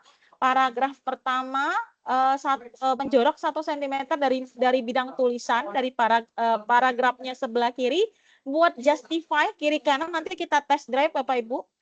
Lalu marginnya itu atas, bawah, kanan, kiri 2,5 cm. Bagaimana Bu Rahmi untuk ngecek marginnya? Nanti saya kasih tahu. Jumlah halaman maksimal 20 di luar cover dan daftar pustaka. Jadi kalau sama cover dan daftar pustaka mungkin bisa sampai 25-an maksimal ya. Kalau daftar pustakanya banyak gitu ya Bapak Ibu. Jadi jarang daftar pustaka, paling cuma sehalaman, 2 halaman tuh paling maksimal ya gitu. Jadi 15 minimal halamannya sampai 20. Jadi kalau misalkan Bu, saya cuma ada 16 halaman, ya nggak apa-apa. Gitu. Tapi kalau 15 halaman sama cover dan daftar pustaka, tambah 1 halaman lagi. Ya, anggaplah atau tambah 2 halaman lagi.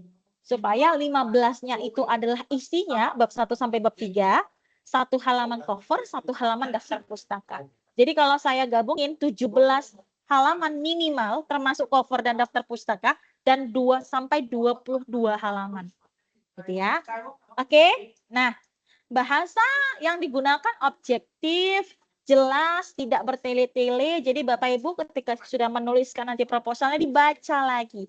Tolong dibaca lagi. Jangan langsung main masuk-masukkan aja, jangan langsung main kumpul-kumpul aja, dibaca lagi. Kalau ada tulisan atau kalimat yang ambigu, yang bertele-tele, yang berulang-ulang, minta bantuan AI untuk memperbaiki format tulisannya. Minta bantuan AI untuk membuat kalimatnya jadi lebih mudah untuk dipahami. Kadang kan ada itu orang yang kalau nulis pakai bahasa ngomong gitu, bahasa ketika berbicara.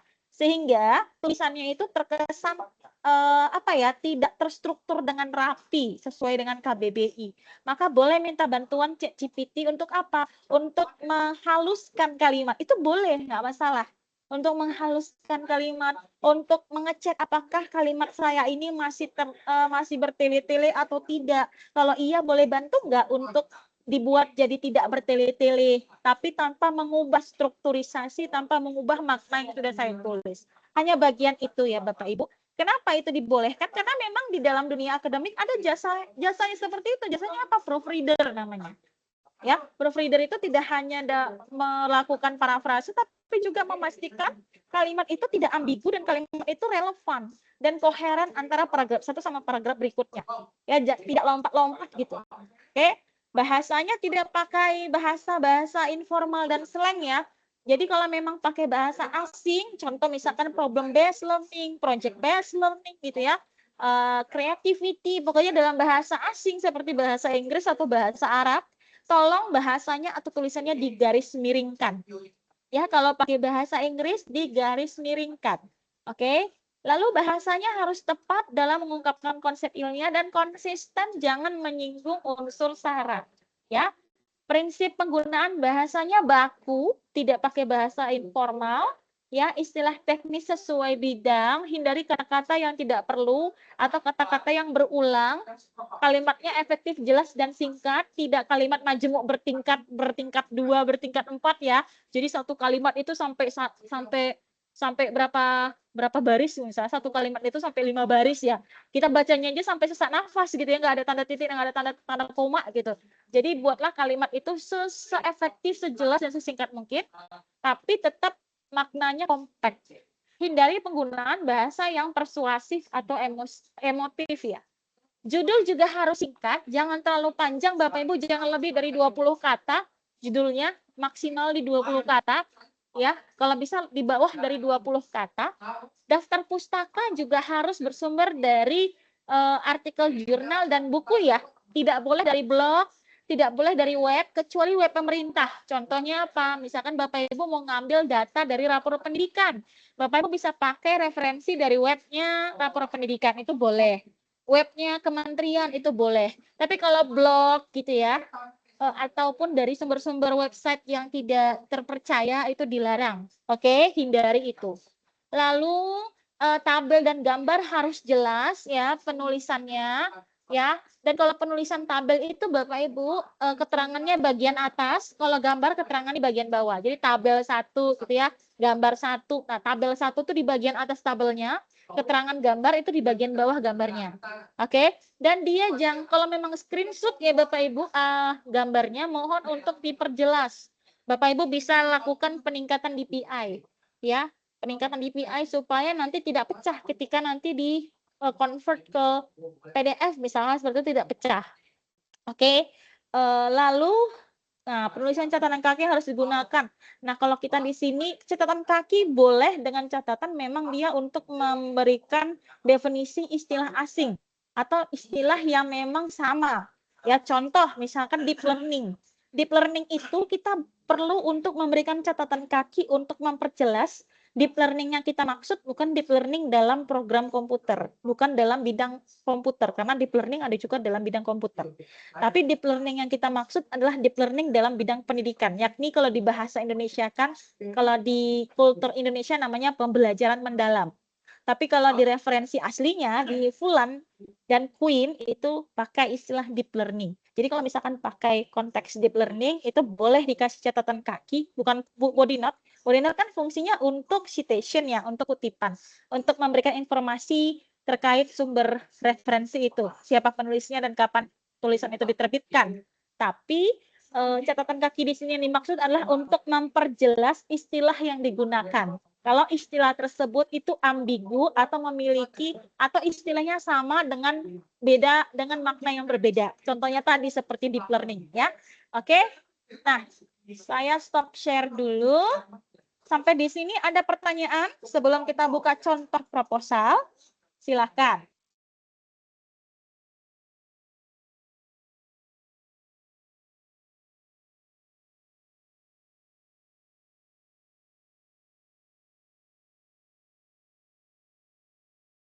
Oke, saya rasa clear ya. Sekarang kita lihat contoh proposal penelitian sebentar.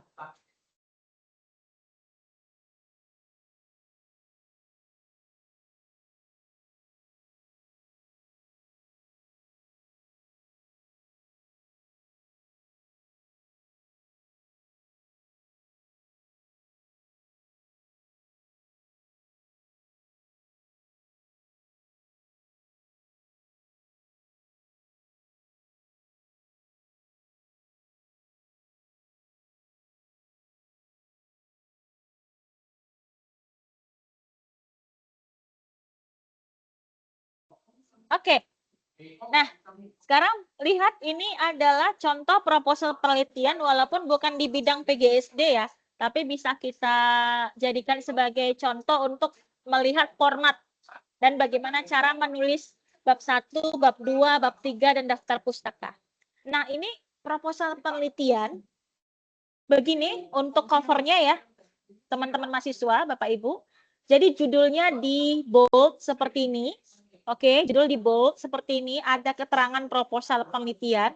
Lalu, oke, saya pastikan suara kedengaran. Oke, lalu ada keterangan disusun untuk syarat menempuh mata kuliah metode penelitian aja ya, sosialnya dihapus. Jadi metode penelitian, gitu ya. Lalu ada logo UT di sini, nama Bapak Ibu, NIM Bapak Ibu. Lalu program studi kita pendidikan guru sekolah dasar. universitas terbuka, Kementerian Pendidikan, nah ini salah nih ya, Kementerian Pendidikan Kemdikti-Saintek, Kementerian Pendidikan Tinggi, Sains dan Teknologi. Nanti saya ini mohon dirubah ya. Kementerian Pendidikan Tinggi, Sains dan Teknologi, Kemdikti-Saintek ya, tahun 2025. Oke, tidak perlu pakai daftar isi, tidak perlu pakai daftar tabel, tidak perlu pakai daftar gambar ya, hanya cover saja. Lalu masuk ke bab 1. Bab 1 pendahuluan, ingat di sini sudah pakai spasi 1,5 ya. Perhatikan juga untuk judul saya revisi kalimat saya tadi ya, khusus judul dibuat khusus cover dibuat ini judulnya 14 PT kayaknya ini ya. 14 fontnya ukurannya 14 ya, khusus untuk di judul dan di bagian ini, di bagian keterangan program studi dan seterusnya. Ya, sisanya ini 12 PT. Ya, untuk judul dan bagian bawah sini itu 14 PT ya, 14 ukurannya 14 font. Tetap Times New Roman. Ini juga satu untuk judul 1 spasi ya. Oke, lalu di sini 1,5 spasi, ini pun salah ya. Ini harusnya di bagian bawah ya. Untuk halaman sesuai dengan tadi gaya selingkung ya, di bagian bawah tengah. Lalu ini perhatikan setiap kalimat pertama di setiap paragraf itu menjorok ke dalam 1 cm. Ya, jadi bikin paragraf ya agak menjorok ke dalam seperti ini contohnya. Oke. Nah, bisa dilihat di sini sudah ada kutipan, tapi kutipannya kutipan langsung. Nah, ini ya. Ini harusnya dihapus ini. Dihapus, tanda kurungnya dihapus sebagaimana pernyataan bangsawan. Nah, atau sebagaimana bangsawan menyampaikan bahwa. Nah, ini kan kalimat-kalimat langsung ini. Seharusnya kalimat langsung. Ya, sebagaimana bangsawan menyampaikan bahwa koma, tanda petik gitu ya. Ini harusnya kalimatnya bisa di-enter lagi, dibuat kalimat langsung. Kalau dari strukturnya ini kalimat langsung. Oke? Nah, yang ini baru kalimat tidak langsung, sudah diparafrase. Contohnya ini identitas penulisnya atau citation-nya atau kutipannya di bagian belakang. Kalau ini kutipannya di bagian depan. Ya, ini juga di bagian belakang. Oke? Ini jadi ini sudah ada kutipan tidak langsung, kutipan tidak langsung, kutipan tidak langsung, dan ini juga kutipan tidak langsung. Nah, ini hindari ya, ini tulisannya sudah beda fontnya ini. Ini Times New Roman, ini bukan Times New Roman ini. Ini sepertinya kalau tidak Arial, Calibri ini.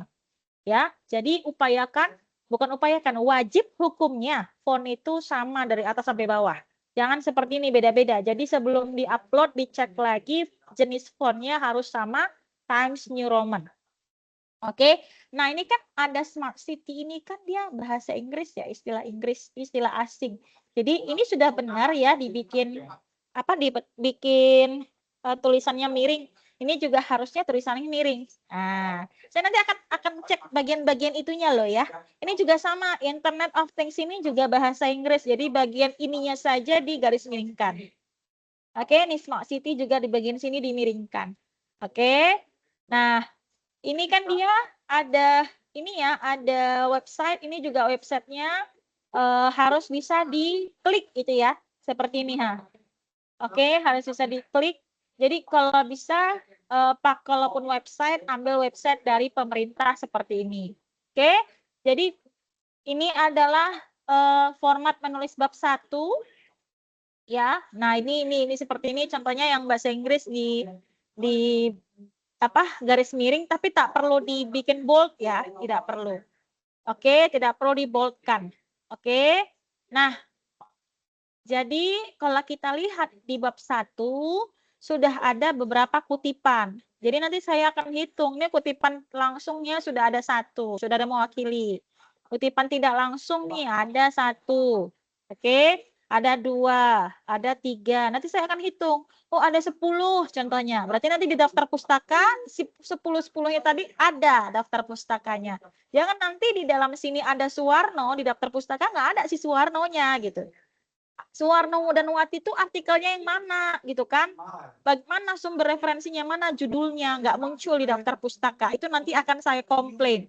Akan saya komen nanti saya suruh revisi. Ya, bagian munculkan di daftar pustaka. Jadi hati-hati jangan sampai tertulis di dalam tapi tidak ada di daftar pustaka. Oke. Nah, perhatikan untuk bab 1 nulis latar belakang itu dimulai dari hal yang sifatnya umum. Ya, di sini dimulai dari perkembangan teknologi. Nah, ini kan sifatnya umum. Jadi, nulis latar belakang itu dari umum ke khusus. Ya, dari masalah yang umum dulu, general, besar, baru mengerucut ke khusus. Khususnya mana? Khususnya ada di konteks objek yang akan kita teliti. Contohnya di sini adalah pemerintah Kota Bandung. Objeknya kan? Contohnya misalkan tadi punyanya Pak Fuad itu UPTD SDN berapa tadi? UPTD berapa gitu kan. Nah, berarti nanti di paragraf-paragraf terakhir di bagian latar belakang masalah itu sudah berbicara tentang si khususnya tadi, si objek yang khususnya tadi, si UPTD-nya tadi. Nah, sedangkan di paragraf awal bicara tentang yang generalnya, mungkin di pendidikan di Indonesia gitu kan, pengembangan kompetensi guru di Indonesia, baru nanti di paragraf berikutnya baru bagaimana pengembangan kompetensi guru di daerah tersebut gitu ya. Jadi dia konteksnya penulisannya dari umum ke khusus seperti itu. Lalu oke, itu bab 1. Nah, ini kalau buat gambar ya, gambarnya mohon keterangannya di bawah sini ya. Jangan tidak ada keterangan. Kalau tidak ada keterangan, maka nanti saya minta revisi. Dan gambarnya ini harus jelas. Kalau dia pakai warna, warnanya harus jelas. Oke, kalau dia hitam putih, dia harus jelas. Jangan hasil dari screenshot yang nggak jelas gitu ya Bapak Ibu, yang pudar warnanya seperti itu ya, yang kurang jelas tulisannya. Kalau ini kan masih bisa dibaca. Oke, walaupun yang kecil-kecil ini sudah agak mulai sulit, tapi setidaknya kalau kita besarkan gini masih nampak gitu ya. Oke. Nah, ini juga banyak nih masalahnya. Ini harusnya garis miring, ini harusnya garis miring ya. Ini juga harusnya garis miring. Pokoknya kalau Bapak Ibu buatnya pakai bahasa Inggris, garis miringkan lah itu. Ya. Nah, lalu setelah latar belakang masalah, lompat ke rumusan masalah. Mau pakai identifikasi dulu pun di atasnya boleh. Ya, kita identifikasi dulu masalah kita, baru nanti kita rumuskan masalah kita. Itu pun boleh ya. Jadi pakai struktur outline di tugas 1 pun bisa. Oke, ini hanya contoh saja. Contoh ini tidak bersifat baku ya. Oke, tidak bersifat baku. Jadi, yang pasti di bab 1 harus ada latar belakang masalah. Ya, harus ada minimalnya rumusan masalah. Kalau Bapak Ibu buat identifikasi masalah, lebih bagus lagi. Supaya saya tahu gitu ya, permasalahan yang teridentifikasi itu ada apa-apa saja. Oke, lalu kita lanjut tujuan penelitian. Tujuan penelitian ini yang diambil dari rumusan masalah. Jadi kalau rumusan masalahnya itu ada 4, maka tujuan penelitiannya juga ada 4. Ini karena rumusan masalahnya hanya 1, bagaimanakah strategi pemerintah Kota Bandung dalam mensukseskan transformasi digital berbasis dynamic governance capacity, maka tujuan penelitiannya pun hanya 1. Kalau ini rumusan masalah itu cara menulisnya menggunakan kalimat tanya ya Bapak Ibu, 5W tambah H, tergantung kepada jenis penelitiannya. Kalau ini jenis penelitiannya itu jenis penelitian kuantitatif sepertinya ya. Iya. Kualitatif sepertinya. Jadi maka pakai kalimat tanya bagaimana ya. Maka di tujuan penelitiannya dihilangkan kalimat tanyanya menjadi kata kerja operasional. Kata kerja operasional di sini mengidentifikasi dan menganalisis. Ya, jadi ini adalah menjawab tujuan dari yang diturunkan dari rumusan masalah. Manfaat penelitiannya, manfaat teoritisnya bagaimana, manfaat praktisnya bagaimana. Dijabarkan. Oke? Lalu masuk ke bab 2 tinjauan pustaka. Ya, tinjauan pustaka ini yang bagian sebab-sebabnya ini disesuaikan dengan apa? Disesuaikan dengan variabel penelitian yang Bapak Ibu pakai atau kata kunci yang sudah ditentukan pada tugas pertama. Ya, menjelaskan tentang definisi, tentang penjabaran tahapan, langkah-langkah, indikator, apapun yang berkaitan itu. Contoh misalkan tadi kemampuan berpikir kreatif. Kemampuan berpikir kreatif itu definisinya apa, gitu kan? Lalu seperti apa indikatornya, penjelasan indikatornya itu seperti apa, gitu. Itu dijabarkan secara detail di tinjauan pustaka. Mungkin sudah dijabarkan di bagian latar belakang masalah, tapi belum detail. Hanya kelejap aja gitu, hanya sedikit saja disampaikan definisi, hanya mungkin 1-2 kalimat. Tapi di kajian pustaka atau tinjauan pustaka dijabarkan dengan lebih detail. Menurut A, kemampuan berpikir kreatif matematis itu seperti ini, sedangkan menurut B seperti ini. Lantas menurut C seperti ini, maka dapat disimpulkan kemampuan berpikir kreatif itu seperti ini. Jadi buat definisinya, simpulkan. Jadi setiap membuat definisi, setiap membuat kutipan, jangan lupa satu kalimat akhirnya adalah kesimpulan yang Bapak Ibu buat sendiri. Jadi jangan tulisannya kumpulan dari kutipan ya. Jangan menurut A, B, C, D, E, tapi Bapak Ibu nggak menyimpulkan itu semua. Ya, jadi upayakan setelah ini, contohnya seperti ini ya, saya kasih contoh. Contohnya yang tadi definisi yang banyak tadi ya. Nah, contoh ini. Nah, ini kan banyak ya. Harusnya ada di sini kalimat terakhirnya untuk apa? Untuk menyimpulkan definisi-definisi ini. Seperti kalimat pertama, transformasi digital dalam konteks tata kelola pemerintahan memegang peran penting bla bla bla bla bla. Pengertian lagi. Hal yang sama juga disampaikan bahwa transformasi digital mengubah cara pemerintah memandang praktik manajemen. Lalu strateginya bla bla bla bla. Nah, harusnya Bapak Ibu simpulkan. Maka sebenarnya merujuk dari definisi-definisi di atas, maka transformasi digital itu penting dalam meningkatkan pelaksanaan e-government, khususnya pada program Smart City. Jadi ada statement dari kita yang menyimpulkan definisi-definisi yang kita ambil dari kutipan. Kalau nggak ada, nanti akan saya komentari. Mana kalimat penyimpulannya di akhir. Jadi di akhir setiap paragraf itu harus ada kalimat penyimpulan. Di akhir setiap paragraf harus ada kalimat penyimpulan di paragraf tersebut. Jadi jangan sampai nanti lompat-lompat gitu. Ya, harus koheren.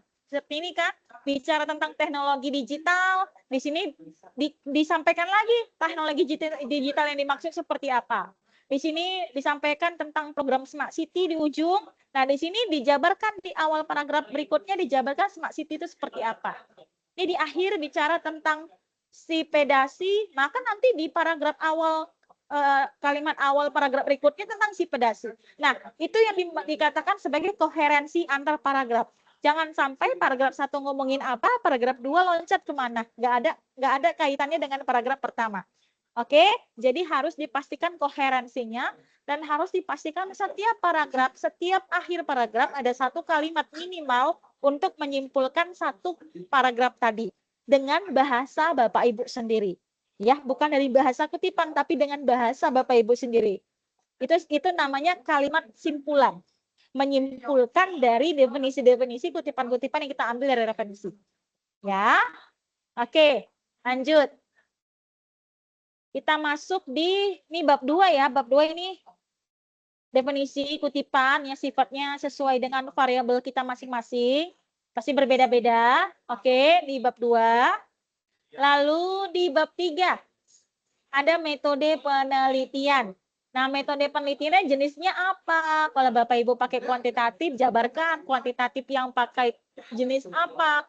Kuasi eksperimen kah gitu ya. Kalau kualitatif yang seperti apa? Nah, ini kan kualitatif dia nih. Nah, di kualitatif, metode kualitatif. Kualitatif seperti apa? Studi kasus kah? Atau kualitatif deskriptif kah? Itu harus jelas. Ya, jenis penelitiannya. Lokasi penelitiannya di mana? Kalau Bapak Ibu pakai PTK berarti subjek dan objek penelitian. Kalau Bapak Ibu pakai eksperimen atau kuantitatif, sampel dan populasi dan sampel. Oke. Lalu fokus penelitiannya apa? Ya, fokus penelitiannya apa nih karena jenisnya jenis kualitatif ya. Teknik pengumpulan datanya apa? Ini masih kurang sebenarnya, harus ada di sini tahapan penelitian ya. Kalau Bapak Ibu pakai PTK, apa namanya, diagram PTK-nya harus nampak. Kalau pakai PTK ya. Kalau pakai eksperimen, diagram eksperimen ini harus nampak. Eksperimen itu gimana, Bu? Ada perlakuan, ada yang pre, post ya, ada tes awal, perlakuan, tes akhir. Kalau dia pakai satu kelas aja, nama desainnya adalah one group pre-test post-test control. One group pre-test post-test control. Jadi hanya satu kelas, jadi hanya membandingkan sebelum dan setelah penerapan model pembelajaran. Kalau mau pakai dua kelas, maka nanti desainnya pakai yang desain dua kelas. Baca bukunya Bapak Sugiono ya, Prof. Sugiono itu mungkin lebih mudah dipahami. Ya, jadi harus ada bagian tahapan penelitian yang digunakan. Kalau pakai pengembangan ada prosedur pengembangannya. Kalau pakai PTK, prasiklusnya ada seperti apa, lalu siklus 1 seperti apa, lalu siklus 2 seperti apa. Harus jelas. Lalu teknik prosedur penelitian harusnya di atas ini sebelum teknik. Prosedur penelitiannya dijabarkan sih gambar tahapan penelitiannya tadi. Kalau dia PTK di prasiklus ngapain saja, di siklus 1 ngapain saja, di siklus 2 ngapain saja. Kalau di eksperimentasi pertama ngapain, di pretest apa yang dipretestkan, lalu perlakuan apa yang diberikan, model apa yang diberikan berapa kali, lalu di post testnya ngapain saja. Di post testnya ngasih tes yang seperti apa, berapa banyak. Kalau kualitatif dijabarkan prosedurnya, apa yang dilakukan pertama, ya, wawancara seperti apa, observasi seperti apa, gitu, harus jelas. Lalu teknik analisis data. Kalau dia eksperimen berarti pakai uji statistik. Uji statistik apa yang dipakai? Ya, normalitas datanya harus ada sebagai asumsi klasik. Ya, homogenitas datanya harus ada. Lalu uji hipotesisnya apa? Apakah pakai uji T, parametrik atau non parametrik? Kalau PTK, analisis datanya berarti yang bersifat apa? Observasi, observasi aktivitas, seperti apa observasi aktivitas, pemberian kuesioner untuk melihat respon seperti apa pemberian kuesioner itu, atau bisa pakai ini apa, wawancara terstruktur untuk mengambil data tambahan seperti apa wawancara. Jadi dijabarkan di sini di bagian teknik analisis data. Lalu masuk di daftar pustaka. Nah, ini sebenarnya masih kurang nih ya. Ini kan masih 11, kurang cover 10. Tadi kan minimal berapa? 15 bab 1 sampai bab 3. Jadi minimal 15 halaman bab 1 sampai bab 3. Oke, maksimal 20 halaman.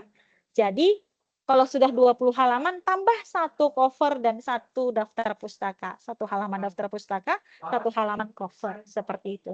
Jadi ini masih kurang ya. Kalau nanti halamannya masih kurang, maka saya akan suruh tambah. Oke? Ada pertanyaan sampai di sini? Silahkan.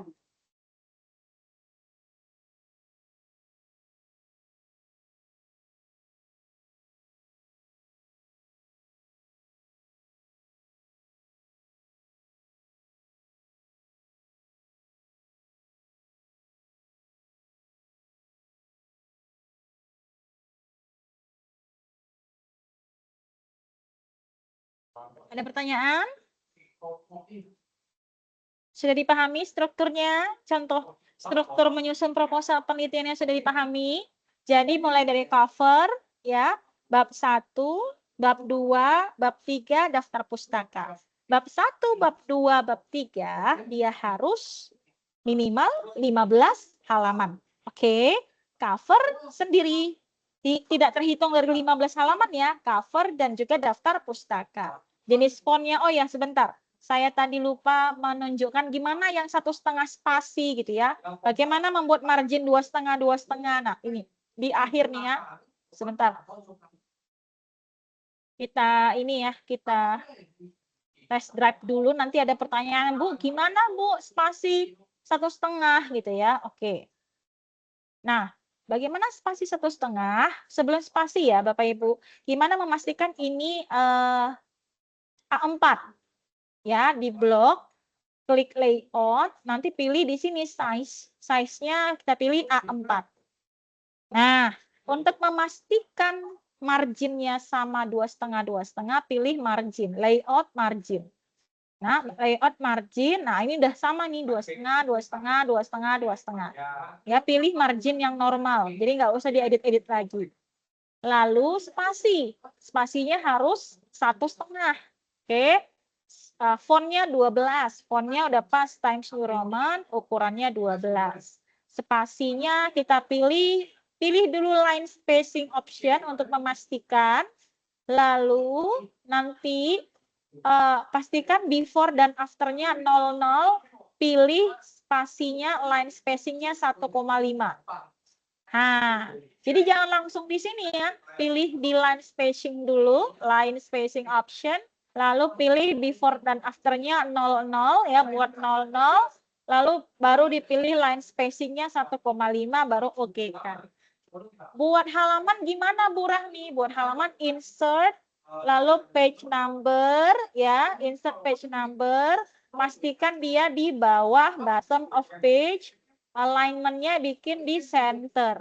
Biar apa? Biar nanti dia di sini halamannya. Di bawah sini. Oke ya, ini formatnya sudah pas. Kertasnya ukuran A4, marginnya sudah 2,5, atas 2,5, samping kiri kanan 2,5, bawah juga 2,5. Terus jenis fontnya Times New Roman, lalu spasi Times New Roman 12 ya, kecuali judul ya, judul tadi 14 font PT, lalu di sini spasinya 1,5.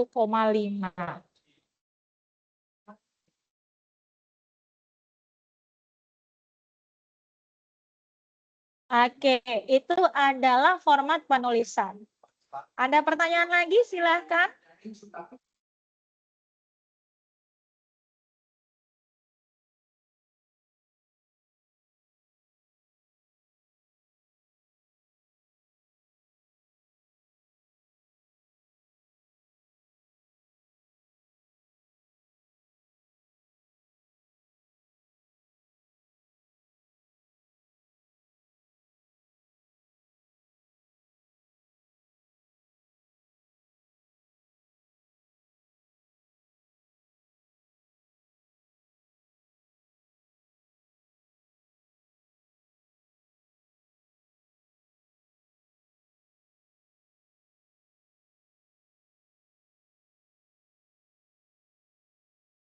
Oke, untuk tugas 3, Bu Rahmi, tugas 3 kapan terakhir dikumpul? Tugas 3 dikumpul tanggal 17 November ya, terakhir. Oke, 17 November 2025 tugas 3 dikumpul. Di bagian mana, Bu? Tadi kan di bagian aktivitas belajar 7 ya, muncul tugas 3. Tapi nanti di-upload tugasnya di bagian sesi 5. Sesi 5, aktivitas belajar 8. Disinilah nanti Bapak Ibu mahasiswa mengupload tugas 3-nya. Oke, nanti di sini diupload tugas 3-nya yang sudah dalam bentuk format proposal. Ya, silakan unggah draft proposal yang sudah disusun. Jadi sudah ada cover, sudah ada bab 1, sudah ada bab 2, sudah ada bab 3, sudah ada daftar pustaka. Seperti itu, ya. Saya cek dulu yang tugas 2 ya, karena saya belum cek tugas 2. Oke, ini tugas 2. Tadi yang tugas 1 ada 2 orang belum ngumpul. Ini coba kita cek tugas 2. Bentar.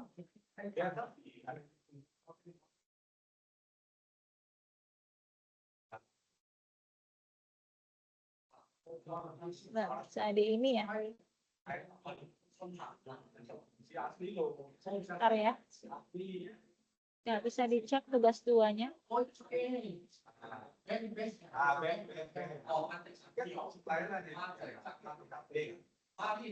Nanti saya cek perlahan untuk tugas 2 ya. Lalu saya recall untuk yang belum selesai tugas 1, saya kasih perpanjangan sampai tanggal 7 November. Lewat tanggal 7 November nggak ada perpanjangan lagi ya untuk tugas 1 dan tugas 2. Jadi kalau memang belum selesai tugas 1, tugas 2, silahkan diselesaikan dalam waktu 3 hari ini dan diupload paling lama tanggal 7 November pukul 6 sore, 18.00. Nanti saya ubah deadline-nya karena saya sudah izin. Dibolehkan kalau memang mahasiswanya memang belum mengumpulkan, diberikan kesempatan itu diberikan kebijakan tutor masing-masing, tapi jangan terlalu lama diberikan kesempatannya. Jadi tetap ini agak lola ya, saya stop share aja dulu. Jadi jangan diabaikan kesempatan yang saya berikan. Bagi yang belum selesai tugas 1 dan tugas 2-nya silahkan dikerjakan, silahkan dimaksimalkan selama 3 hari ini. Nanti saya ubah settingannya, ini e-learning lagi susah diakses ya. Paling lama malam ini nanti saya akan ubah due date-nya. Lalu untuk tugas 3 setelah web 2 ini silahkan langsung dikerjakan bab 1, bab 2, bab 3 daftar pustaka. Pakai format penulisan yang tadi sudah kita bahas sama-sama. Jangan lupa harus ada muncul kalimat langsung dan kalimat tidak langsung baik di bab 1 maupun di bab 2. Ataupun di bab 3. Kalau memang memungkinkan di bab 3 ada kalimat tidak langsung. Ya, ada referensi di situ, ada citation di situ. Pastikan citation yang ada di dalam bab 1, bab 2, bab 3 harus muncul referensinya di daftar pustaka. Daftar pustaka minimal 15 jumlahnya. Yang mana 15 itu 10 dari artikel jurnal, 5 dari buku. 10 dari artikel jurnal, 5 dari buku yang diambil dari 5 tahun terakhir. Minimal sekali 2019. Paling minimal kali. Jangan di bawah itu. Oke? Jangan di bawah itu ya. Jadi lebih update, lebih terbaru, lebih bagus. Lebih dari 15 referensinya lebih bagus. Lebih banyak kutipannya di parafrase lebih bagus. Jadi kutipan langsungnya minimal harus ada 1 atau 2 contoh kutipan langsung di dalam proposal. Sisanya kutipan tidak langsung. Oke? Jadi kalau kutipan langsung tadi gimana? Agak menjorok ke dalam. Ya, agak menjorok ke dalam, nama penulisnya di bagian depan, di awal kalimat, lalu diberikan tanda kutip, oke? Nah, kalau kalimat tidak langsung, tulisannya, nama identitas penulisnya di bagian belakang atau akhir kalimat. Kita tidak pakai footnote, kita pakai body note, jangan lupa, jadi kalau masih ada yang pakai footnote, direvisi di tugas 3, buat dalam bentuk body note. Coba di searching di internet, di YouTube tentang Mendeley untuk memudahkan melakukan otomatisasi citation dan juga daftar pustaka karena waktu kita nggak cukup lagi untuk menjelaskan itu karena sudah 2 jam lebih ini ya. Jadi mohon kebijakannya untuk bisa dimaksimalkan tugas 3-nya supaya nilai mata kuliah ini juga bagus dan pastikan jangan langsung meng-copy paste parafrase dari ChatGPT, tetap dilakukan revisi minor terkait tentang parafrase yang dibantu oleh ChatGPT untuk terhindar dari yang namanya tingkat AI similarity-nya gitu ya, karena kita juga bakal ngecek similarity kemiripan AI yang hasil dari pengecekan plagiasi di aplikasinya UT seperti itu ya. Jadi pastikan tingkat plagiasi di bawah 30%. Pastikan jumlah halaman sesuai dengan ketentuan. Pastikan kata-kata yang dimunculkan dalam proposal adalah kata atau bahasa baku. Pastikan seluruh format penulisan sesuai dengan ketentuan. Itu semua dimaksudkan untuk tugas 3 maksimal sehingga ketika tugas 4 tidak banyak lagi revisi yang dilakukan, tidak banyak perbaikan yang dilakukan, Bapak Ibu kerjanya jadi lebih ringan. Oke ya. Terakhir, saya buka sesi lagi pertanyaan. Ya, apakah ada yang mau ditanya sebelum kita sesi dokumentasi? Silakan kalau ada yang mau ditanyakan.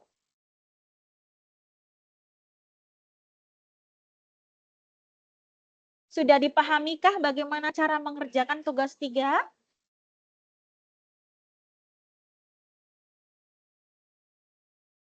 Boleh direspon sebagai penguat saya. Kalau memang belum paham bisa ditanya. Kalau memang sudah paham, boleh direspon. Sudah paham atau tidak? Oke, siap sudah, Bu. Oke, baik ya. Oke, saya butuh itu nih supaya memastikan nanti diam Bu, saya nggak paham. Nanti kita muter ulang lagi gitu ya. Jadi silahkan dikerjakan tugas 3-nya paling lambat dikumpulkan pada tanggal 17 November tadi ya, 17 November 2025 pukul 23.59 dan untuk tugas 1 dan tugas 2 akan saya tambah due date-nya sampai tanggal 7 November maksimal di jam 18.00. Oke ya. Sampai ketemu di web berikutnya. Sebelum kita tutup, silahkan dibuka dulu kameranya supaya kita bisa foto dulu dokumentasi untuk bukti pelaksanaan web kita. Silahkan. Oke, terima kasih. Bu Dwi, silahkan Pak Fuad. Oke, saya screenshot dulu ya. 1, 2, 3. Oke, halaman 1 sebentar. Berikutnya halaman kedua. 1, 2, 3. Oke, sekali lagi saya cek dulu lagi. Siapa tahu ada yang buka lagi kameranya. Oke, sekali lagi 1, 2, 3.